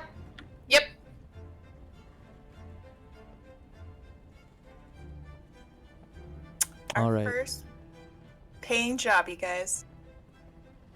Yeah, and for the future, I will do this again. Like, I usually put it in chat, because then, like, we had, in one campaign, we hired a captain for a boat, and then the negotiations happened, like, I would say probably 20 different sessions, and then, like, eventually we got rid of the captain, and it was like, wait, what was the original deal that, and how many days has it been? And we had, like, a stipulation that they would get 100 for every hazard pay, and then they had a bunch of hazards, but we didn't know what would classify as, like, a good hazard, like, enough to pay them, and it became this whole thing. Oh no. So since then, I've always just taken to any deals I just put in the chat, and then I had to go back and watch the VOD on that one and bring it back for the next session. But it was it ended up being fine. But for the original part of it, it kind of was funny because we all just like stopped, and I was like, "Well, don't you guys remember?" And they're like, "Well, don't you remember?" And I was like, "No, neither of us, none of us remember." Anyways, so there it is, 40 GP, they're going to join you. She opens the door to her office and calls them back in, Grigor and Atala. And she tells them, she says, they've agreed to the negotiations that we've had, and so you will be both joining them. Atala, make sure you protect Grigor as much as possible. And Grigor, make sure you respect these fine adventurers. They've already proven themselves on the beaches, and I don't want to hear any sort of bad reports when you all get back. And with that, I think you should all head down to the stables, where I've already let them know that you can take my coach, and you can all pile in there. It is an 8-person coach, so luckily it is be able to hold all of you, and then also a driver, so technically 9 people, but 8 in the back. And if there's any other questions you have of me, let them hear now. If not, I need to get back to work.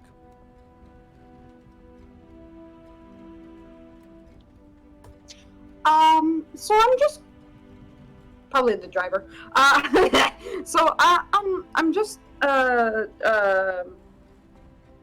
So just to clarify, it's a 4-day trip, yes? Yes, it will be 2 days to the south part of Middle Lake.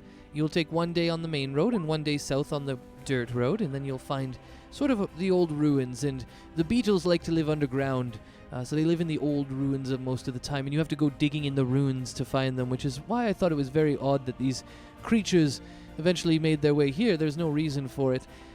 So if you see people digging around in the ruins, you'll have a good idea that they are most likely the ones that are trying to capture these beetles and then bring them to the surface and then transport them for nefarious reasons. Okay, so then what I'm going to say is that this is probably going to be a 5-day trip for us, because I would like a full day of investigations and figuring out what's going on. That way we're not just traveling the whole time and not having much time to investigate. So that way you have a good idea of when we'll be back. So in that case, if it's a 5-day trip, we should probably find some rations. Do you know where we can get some rations? Preferably for cheap or for free. You can talk to my stable master. He'll show you the way to the kitchen here at Ghost Hall, and we have plenty of rations that we store in our stockpiles or our storehouses. And here, let me write you a little note. And she writes you a little note, and it's signed by her, and it says, to the quartermaster, give Ilyana and her people extra rations. And that's all it says. And she says, take this down to the quartermaster there, and you'll be able to get some extra rations for yourself.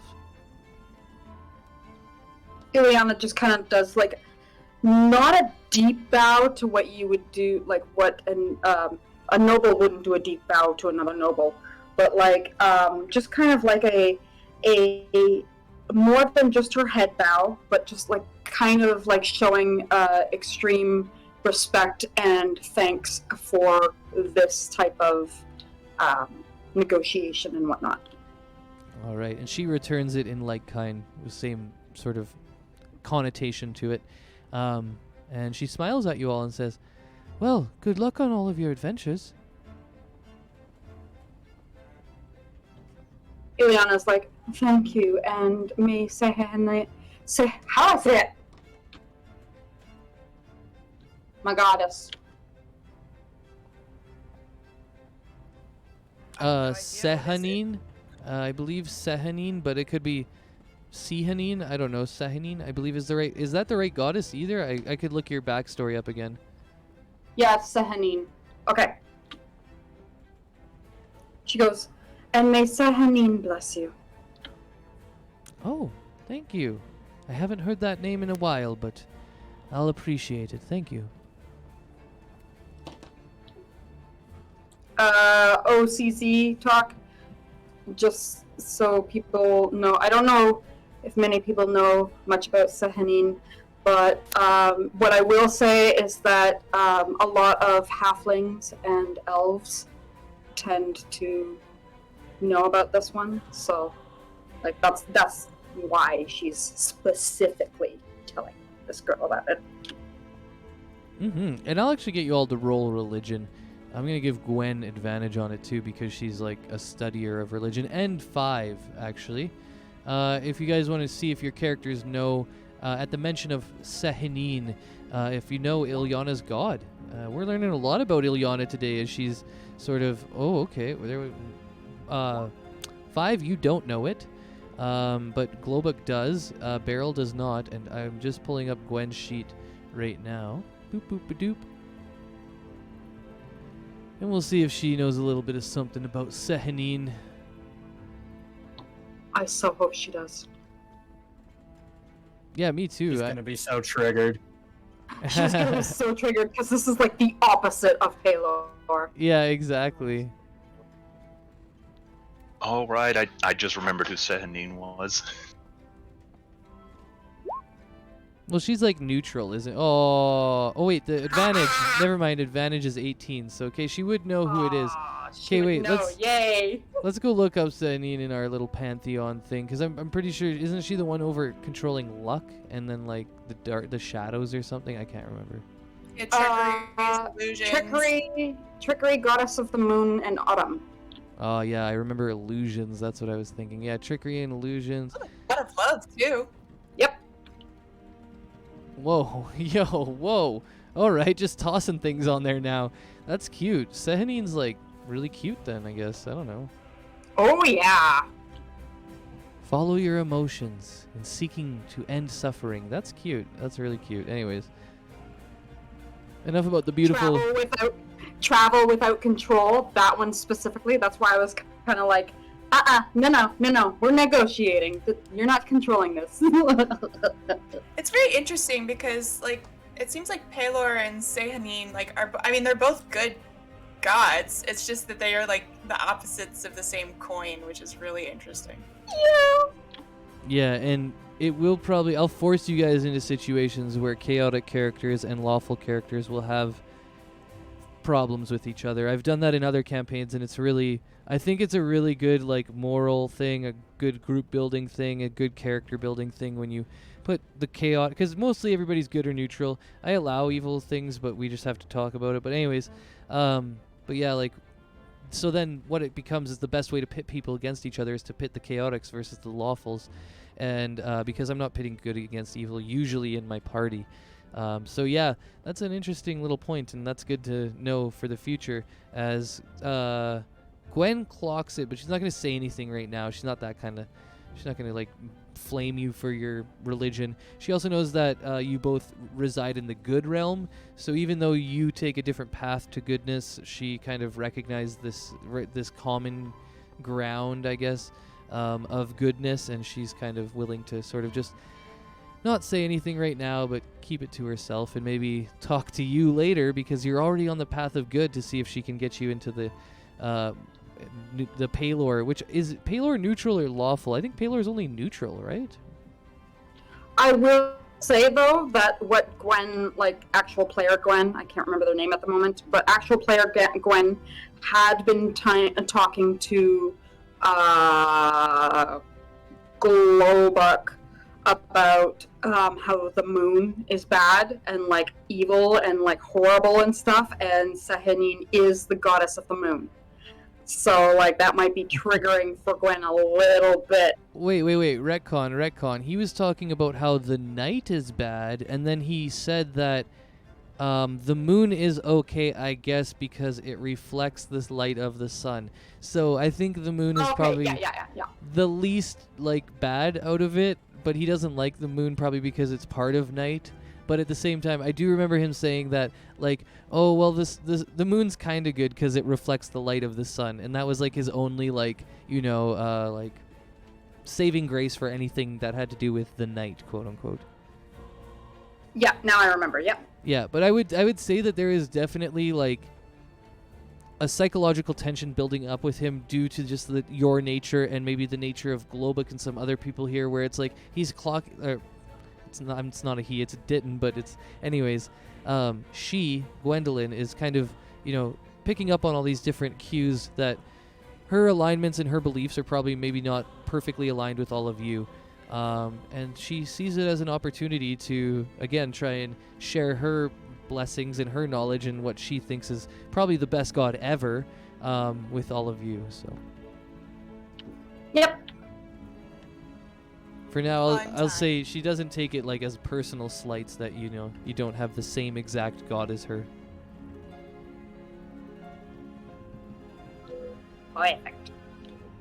All right, so yeah, you guys head down to the. Oh wait, first I'll do some introductions. So Grigor introduces himself. You guys were already slightly introduced by the Reeve, the Eliodon, and Atala introduces herself, and she just looks at you all and says, Atala does. She says, "Well, it seems all of you are quite well known around Die Shield now. It's kind of nice to be traveling with some celebrities." And she kind of cracks a smile at you all. And Grigor, he introduced himself. He's like, "Hi, I'm Grigor. I'm the Reeve's nephew." And he's pretty quiet other than that. He seems kind of reserved and maybe even a little angry that his... Well, you don't know why he's angry, but a little ticked off.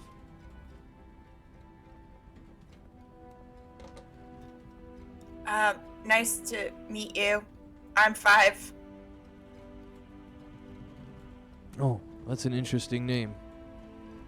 How'd you get it? And 5 just like, you could see their brain just kind of like froze.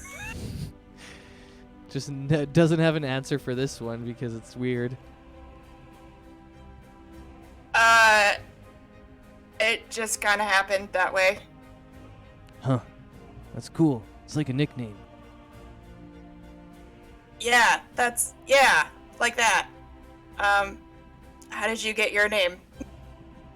And you can see he gets really sad for a moment, but kind of swallows it. He goes, Yeah, my parents gave it to me. Oh. Sorry. And 5 just looks so awkward, but also kind of sad. Huh? Oh no, I'm fine. It's fine. No, it's okay. I'm fine. Yeah, me too. Do you want to see my mouse? Sure. Yeah. Let's go walk with the rest of the people while we go to the stables, though. You have a mouse? Yeah. Her name is JoJo, and 5. Wait. Before we leave, can Ileana look back and see if the Reeve is still there? yeah, you guys are just kind of like outside of her office getting ready to leave down to the stables. So she's just chilling in her office. Can Ileana, after they have, are they having their conversation back to the stables? Yeah, I think they're just walking and talking. Yeah, they're just going to walk and talk. So, it seems like people are getting ready to head out towards the stables. If you want to interact with the Reeve again, you can. It's fine. I do, but I'm just gonna stand awkwardly behind and let everybody kind of walk towards the stables, and I'll stay behind to talk to the Reeve after. Okay, cool. So, I yeah. would also like to say something to the Reeve, but Go ahead. Do you want to wait with Ilyana until everyone's gone, or do you just want to go now? just probably as he's following the others, like, thank you for your time, breathe Leopardon, and he just goes. Nice. Try to get in good with the Reeve or what? I think you just messed up her name. Wasn't that what happened? Oh. Oh, that would make sense. Yeah, the over-charismatic screw-up of the name. Classic. Yep. Don't mind me just trying to figure out how to spell Leopardon. Oh no. Oh, is that what you said? Leopardon. The lucky Leopardon. Reeve Leopleurodon. I love it. That's a really good one, by the way. Wait, inspiration if you don't have it.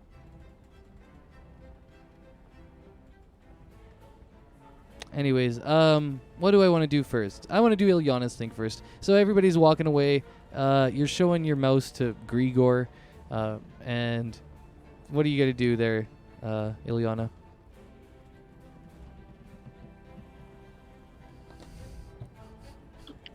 Oh no. Okay. So Ileana was thinking of going back in and just kind of not negotiating, but just kind of being like, hey, before we leave, do you mind paying us half now? So that way we can pay for any rations or anything that we need on the way.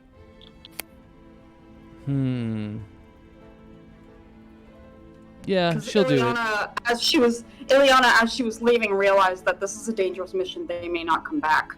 So. Yeah, and like you're gonna need supplies if you run out of stuff on the road. She'll do it. So 45 times 5 divided by 2. You know, just classic math. So I'll do it, I guess. 50. 50 divided by 2. Well, but we're not getting 10 of that because it has to do with paying what's her face. So That's it would fair, just be but half of 40. that's fair, but are we paying that person, or is she paying them for us? I She's think it was like she was taking 10 from each of us to give to a Tala. Yeah, okay, so she's paying Atala then. Okay, that's fine. Yeah, then I think it's... actually looking at it now. It's 40 GP times 5, which is just 200, which means divided by 2 is 100. So she'll give you 100 gold right now. 20 of which is each of yours. Pardon me. 20 of which is each of yours, and then you will receive 20 again when you come back to town. Yep, perfect. Booyah. All right. Yeah, she pays you. So you have 100 gold on you now. And you can return to the party as Grigor is regarding your beautiful mouse, and Gwendolyn's like, "Oh, Jojo, my favorite mouse." And Grigor's kind of like, "Oh, that's kind of badass that you have that, man. I kind of want a pet too, but I don't know, maybe I'd get like a snake or something." That would be really cool. Ileana has a pet tarantula. Wait, where'd Ileana go? And just at that moment, you see her kind of rushing back out towards you guys, I assume, as she returns to the group. Do I still have that note for the extra rations? Yep, yeah, when you get to the stables, it's also attached to like a building that's a storehouse that the quartermaster hangs out in, where they keep, you know, all the tack and stuff for all the animals. So yeah, you guys, you're just outside of the stables, kind of in that storehouse, and you know, Ileana has come back to the group now. Okay, and is the place for the extra rations near the stables? I forgot. Yeah, they're kind of attached Yeah, together. Okay, perfect. So Ileana, when she runs back, she's gonna look like a little bit out of breath, but she's just going to she's going to acknowledge the two people that the Reeve wanted us. She doesn't really remember their names too much, but she's just gonna kind of like go to each person and like slip them their 20 gold pieces each, and just kind of be like, half now, half later, and just kind of like slip them to everybody using stealth. If I can roll for that. Yeah, I think it would actually be sleight of hand, though. Yes, probably. Yes. Yeah, no problems. Just roll sleight of hand, and we'll see if they even care or if they see. Well, somebody's gonna see it probably. Oh, now I have both of these sheets. Okay, actually, now I've got to get my character sheets out.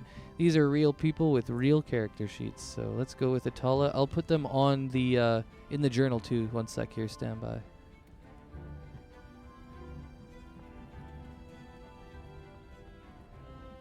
Oh, she's a druid. How cool. Oh yeah, there's some cool stuff coming with her. That's for sure.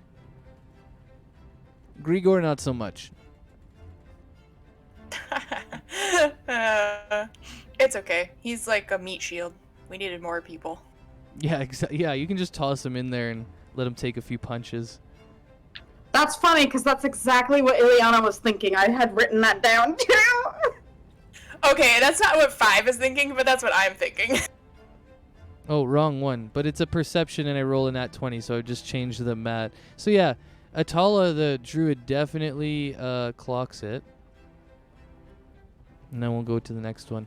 So sometimes I'll click Persuasion when I mean Perception. I'll usually just take the roll and reapply your modifier. So if you roll a nat 20, I won't take your nat 20 away from you. We'll just reapply the modifier to get the final amount.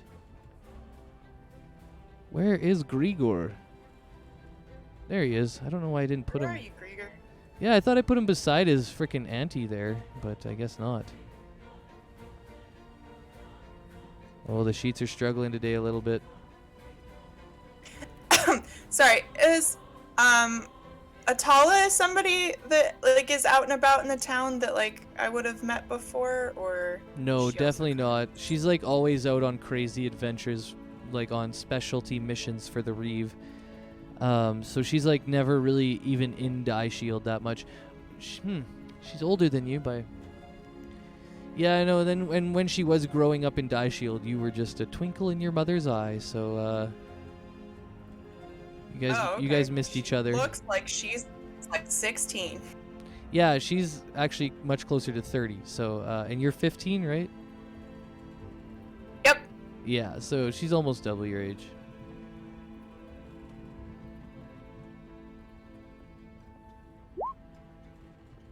Okay, Grigor definitely does not notice it. He's too enamored with like playing with the mouse a little bit and stuff. Alright, so you've all received 20 gold. Now I'll get you to add that right now to your sheets. Everybody go ahead, open your sheet, because Ilyana has now given it to you. Ilyana, you will retain 20 of the gold that you received, and you will give out 80. And I've always got to remember to do it to I was Gwen. like, oh no, is Ilyana gonna just keep 100 gold? People have done that in my campaigns. People have done crazy shit in my campaigns with money. And it's not always the rogue, but a lot of the times it is. So I kind of had that thought too. I wondered. It's okay, Ilyana. I'm kidding. I mean, 5... Yeah, well... No, I don't know. Both of us had... we were just wondering. But I thought maybe it would be okay. Ilyana just smirks. I know she's not part of this OC, but she's just smirks. Nice. All right. So if you've all put your 20 gold into your pockets and into your sheet, then you can see that the Reeve's carriage has been brought out for you guys. It's been prepped. It's been waiting for you guys. And yeah, the storehouse is right next to it. Okay, Ilyana's going to tell everybody to pack their stuff into the carriage and whatnot. She's going to give like a glance over at, it was Atala that noticed it, right? Yep. Yeah, she's going to give a glance over at Atala and just kind of like a signal to come with. Sure, yeah, she'll come with you guys. She knows it's time to go. Like, to come with me, because I'm going to the food thing. Oh, okay, yeah, she'll follow you towards the storehouses. But yeah, she tells everybody else to get their stuff ready and put it in the carriage and kind of pack everything away. She'll be right back with the food. All right. And Gwen packs up with the rest of everybody, and you are headed to the storeroom to go get the rations. Yep. Okay, so I want to wait until we're out of earshot of the others. Okay, yeah, you've made it far enough now. You can go put yourself beside her if you want, just to make it visually appeasing. All right, BRB, Sketchy, I see you.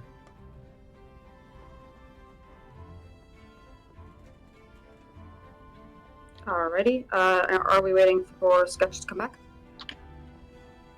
Because this is just an interaction between you two. You can go ahead and do this. Perfect.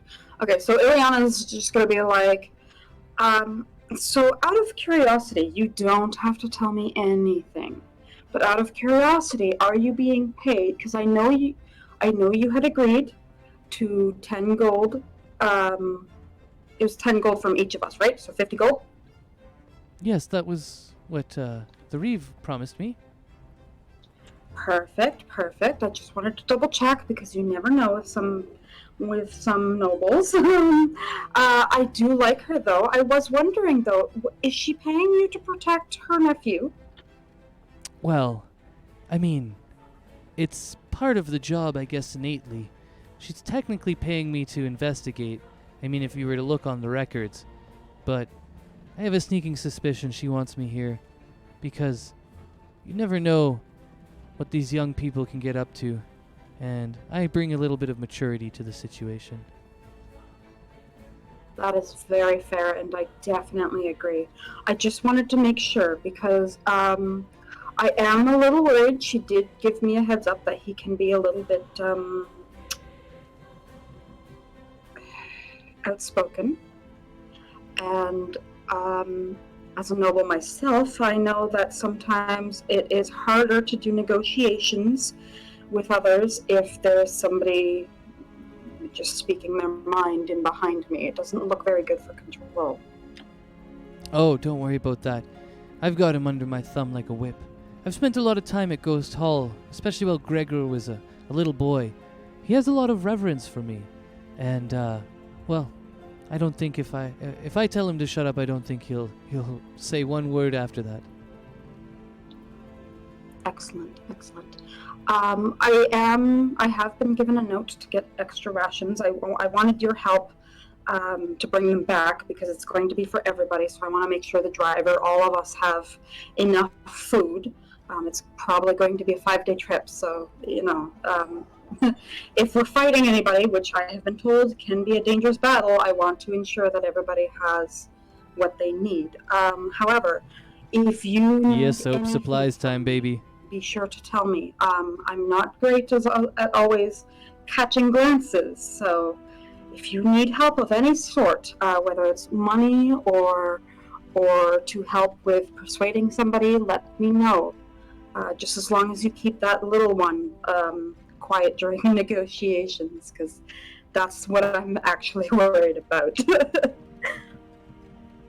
Oh, of course. I'm sure I'll be able to do that. And if I need anything, I'll let you know. Perfect. She's paying us half on here and then half when we get back. I just wanted to ensure, is there anything you need right now before we go? Well, actually, you said something a bit peculiar, because you talked about a driver, but actually I'm the driver. I have a lot of experience driving coaches, and I figured, why not drive for you? Oh, that is so sweet. Oh, thank you. I was wondering about that because I was like, well, if we're getting a driver, then that's an extra mouth. And then there's these 2 people that we're taking on, that's an extra mouth each. And I was just like trying to do the ration math in my head. As you can tell, it was getting a little stressful. Perfect. Do you know if the horse needs anything extra for this trip? Oh, we keep a lot of the horse food down underneath the carriage. I'm pretty sure they've stocked it all up. And as for me, I have a fair amount of rations, but it's always good to bring along more. You never know when a pack might get stolen or soaked in water or something like that. Exactly. Okay, perfect. Do you want to go inside and go grab those rations with me?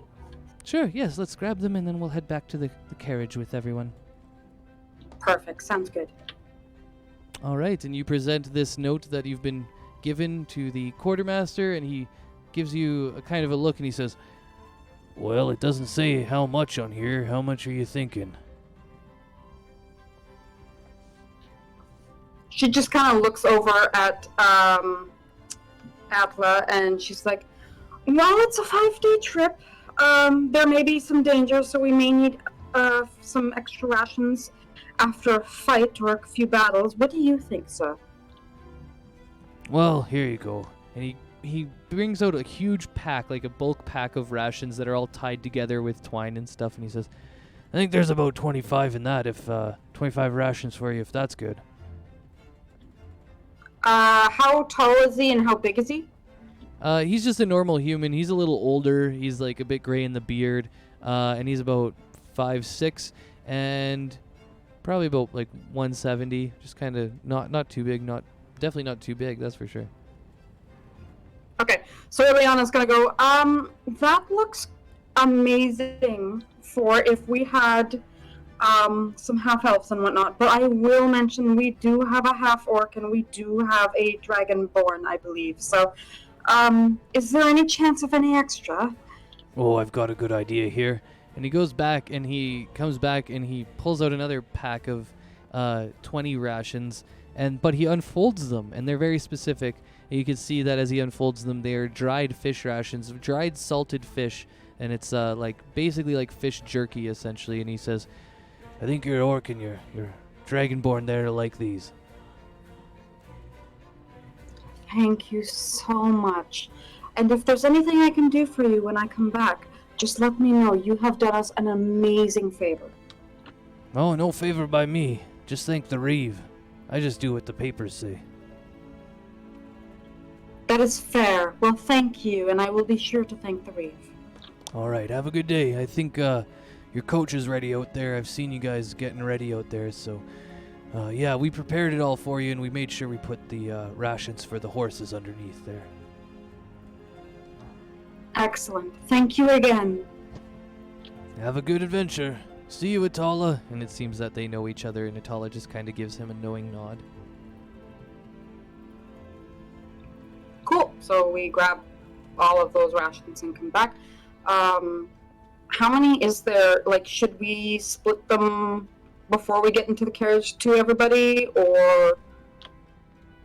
I'll leave that up to you. You have 2 giant packs that are like kind of packed up right now. If you don't want to split them now, I'll keep track of them. Just put them in the carriage, and you can put them in the sort of storage undercarriage area of the carriage, so you don't have to carry them because that's a lot of rations.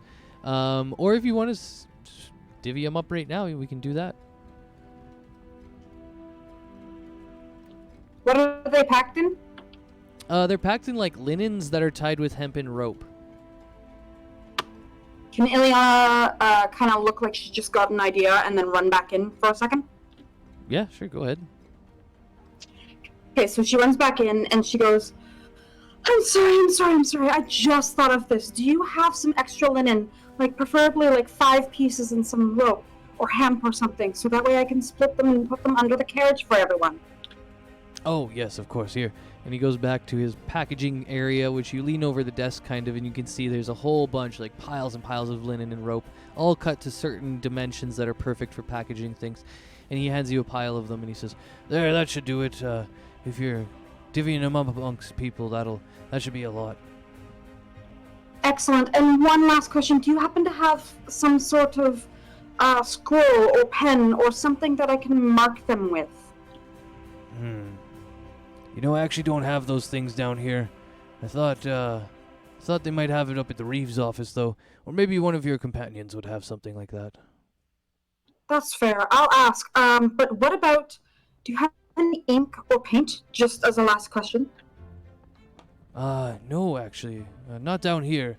But like I said, if you go maybe talk to the Reeve or something, they might have it up in the offices and stuff.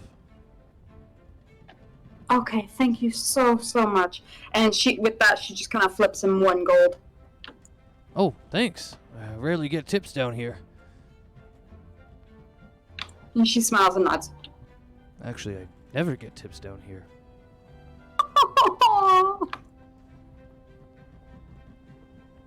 All right, and he waves to you as you kind of head back to the group. Yep. Okay, so I give everybody, like, I'm not talking yet. I'm just kind of giving everybody, like, their piece of linen and hemp.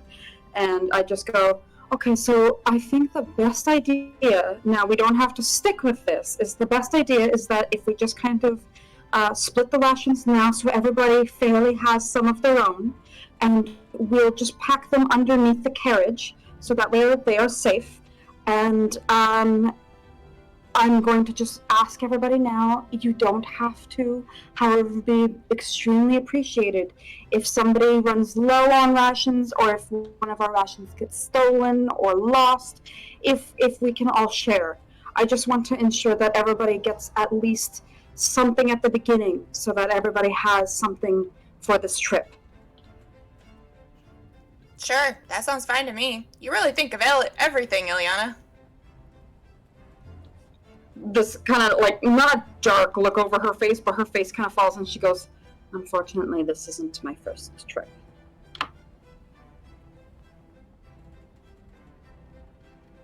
Yeah, I think that works fine. I mean, you know, if anyone needs anything, you can always ask me.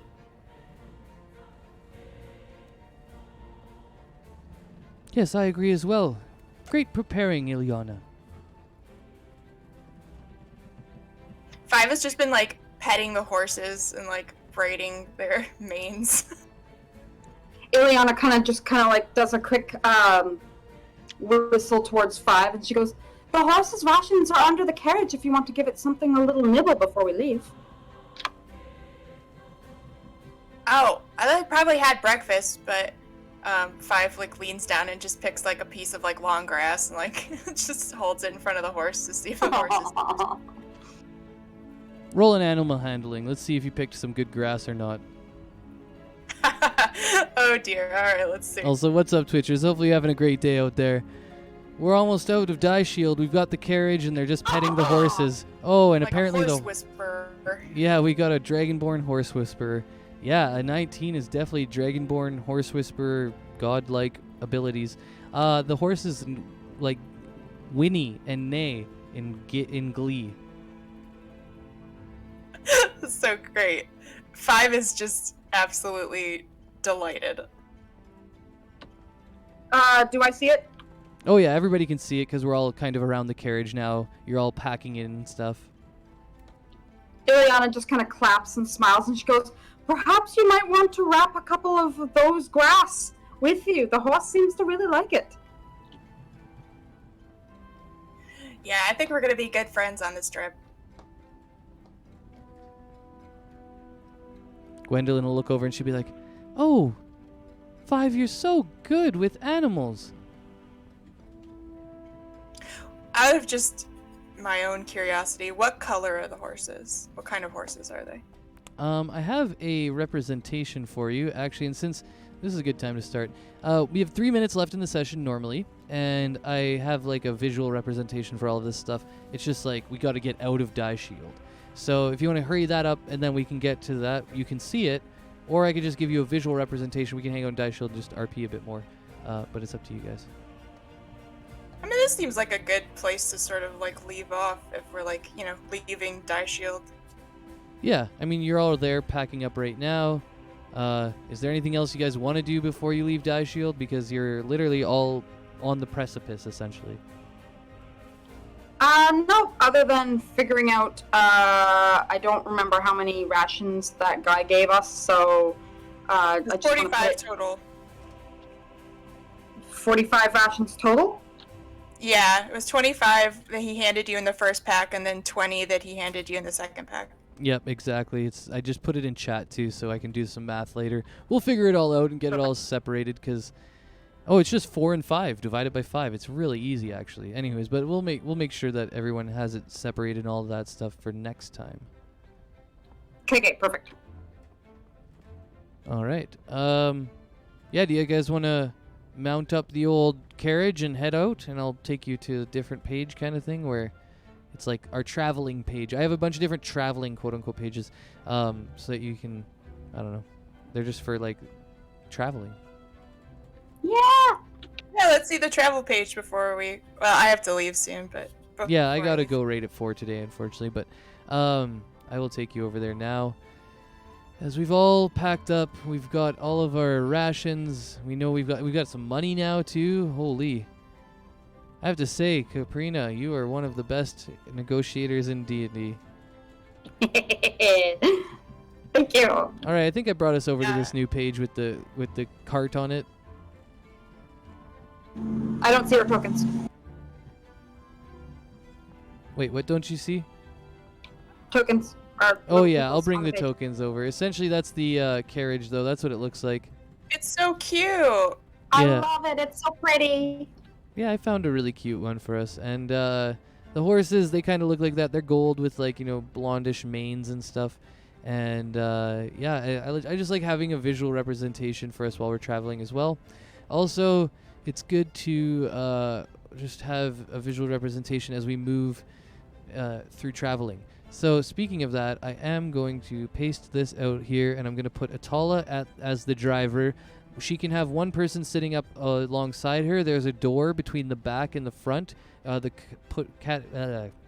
Cushioned pads that sit up at front, and then there's spots for 8 people in the back to sit on benches, and those can be converted into like cots, so that you could have 2 people laying inside of the thing on the benches at night. And can we say they're palominos? Well, of course. Yeah, sure. Palominos are cute as hell, and they kind of look like it. Perfect. There are definitely some powerful palominos. Anyways, I'm just going to drop some people in, so you can put yourselves into the carriage, and you can sit on whatever side you want, or one person can sit beside Atala as she drives the coach. And yeah, we'll leave it off here as you guys have now entered your coach, your beautiful carriage, and we're ready to start our true adventure now as we've left town and we're out into the wilds. Woo! All right. Leaving Die Shield. Yeah, what an eventful last 48 hours, or not even, almost just like 24 hours for these people, actually, as it went from 0 to 100 really quick. But yeah, I'm going to head out, and thanks again for another wonderful session, guys. You've all done really well with your characters. I feel like I could give inspiration almost at any moment for the way you guys are playing, so it's really good to see. And yeah, thanks again for showing up on time, all that kind of stuff. And yeah, have a great week. Yeah, you too. See you again next Yay! week. Woo! Yeah, you do. Bye, everybody. Bye-bye. Bye. All right, Twitchers, that's the end of today's session as we get stacked up on our beautiful carriage here. We'll be running next session with some more combat. I thought we might get into this and a bit of combat maybe, but it's okay. They had a lot of cool RP things to do today, and I liked it, so I went along with it. Pardon me. Anyways, gonna shut her down, and I will see you all. Oh, I don't think it's tomorrow. I think it's Tuesday for the DJ sets coming back. But yeah, I'll see all the Twitchers another time. Have a good day. Ciao.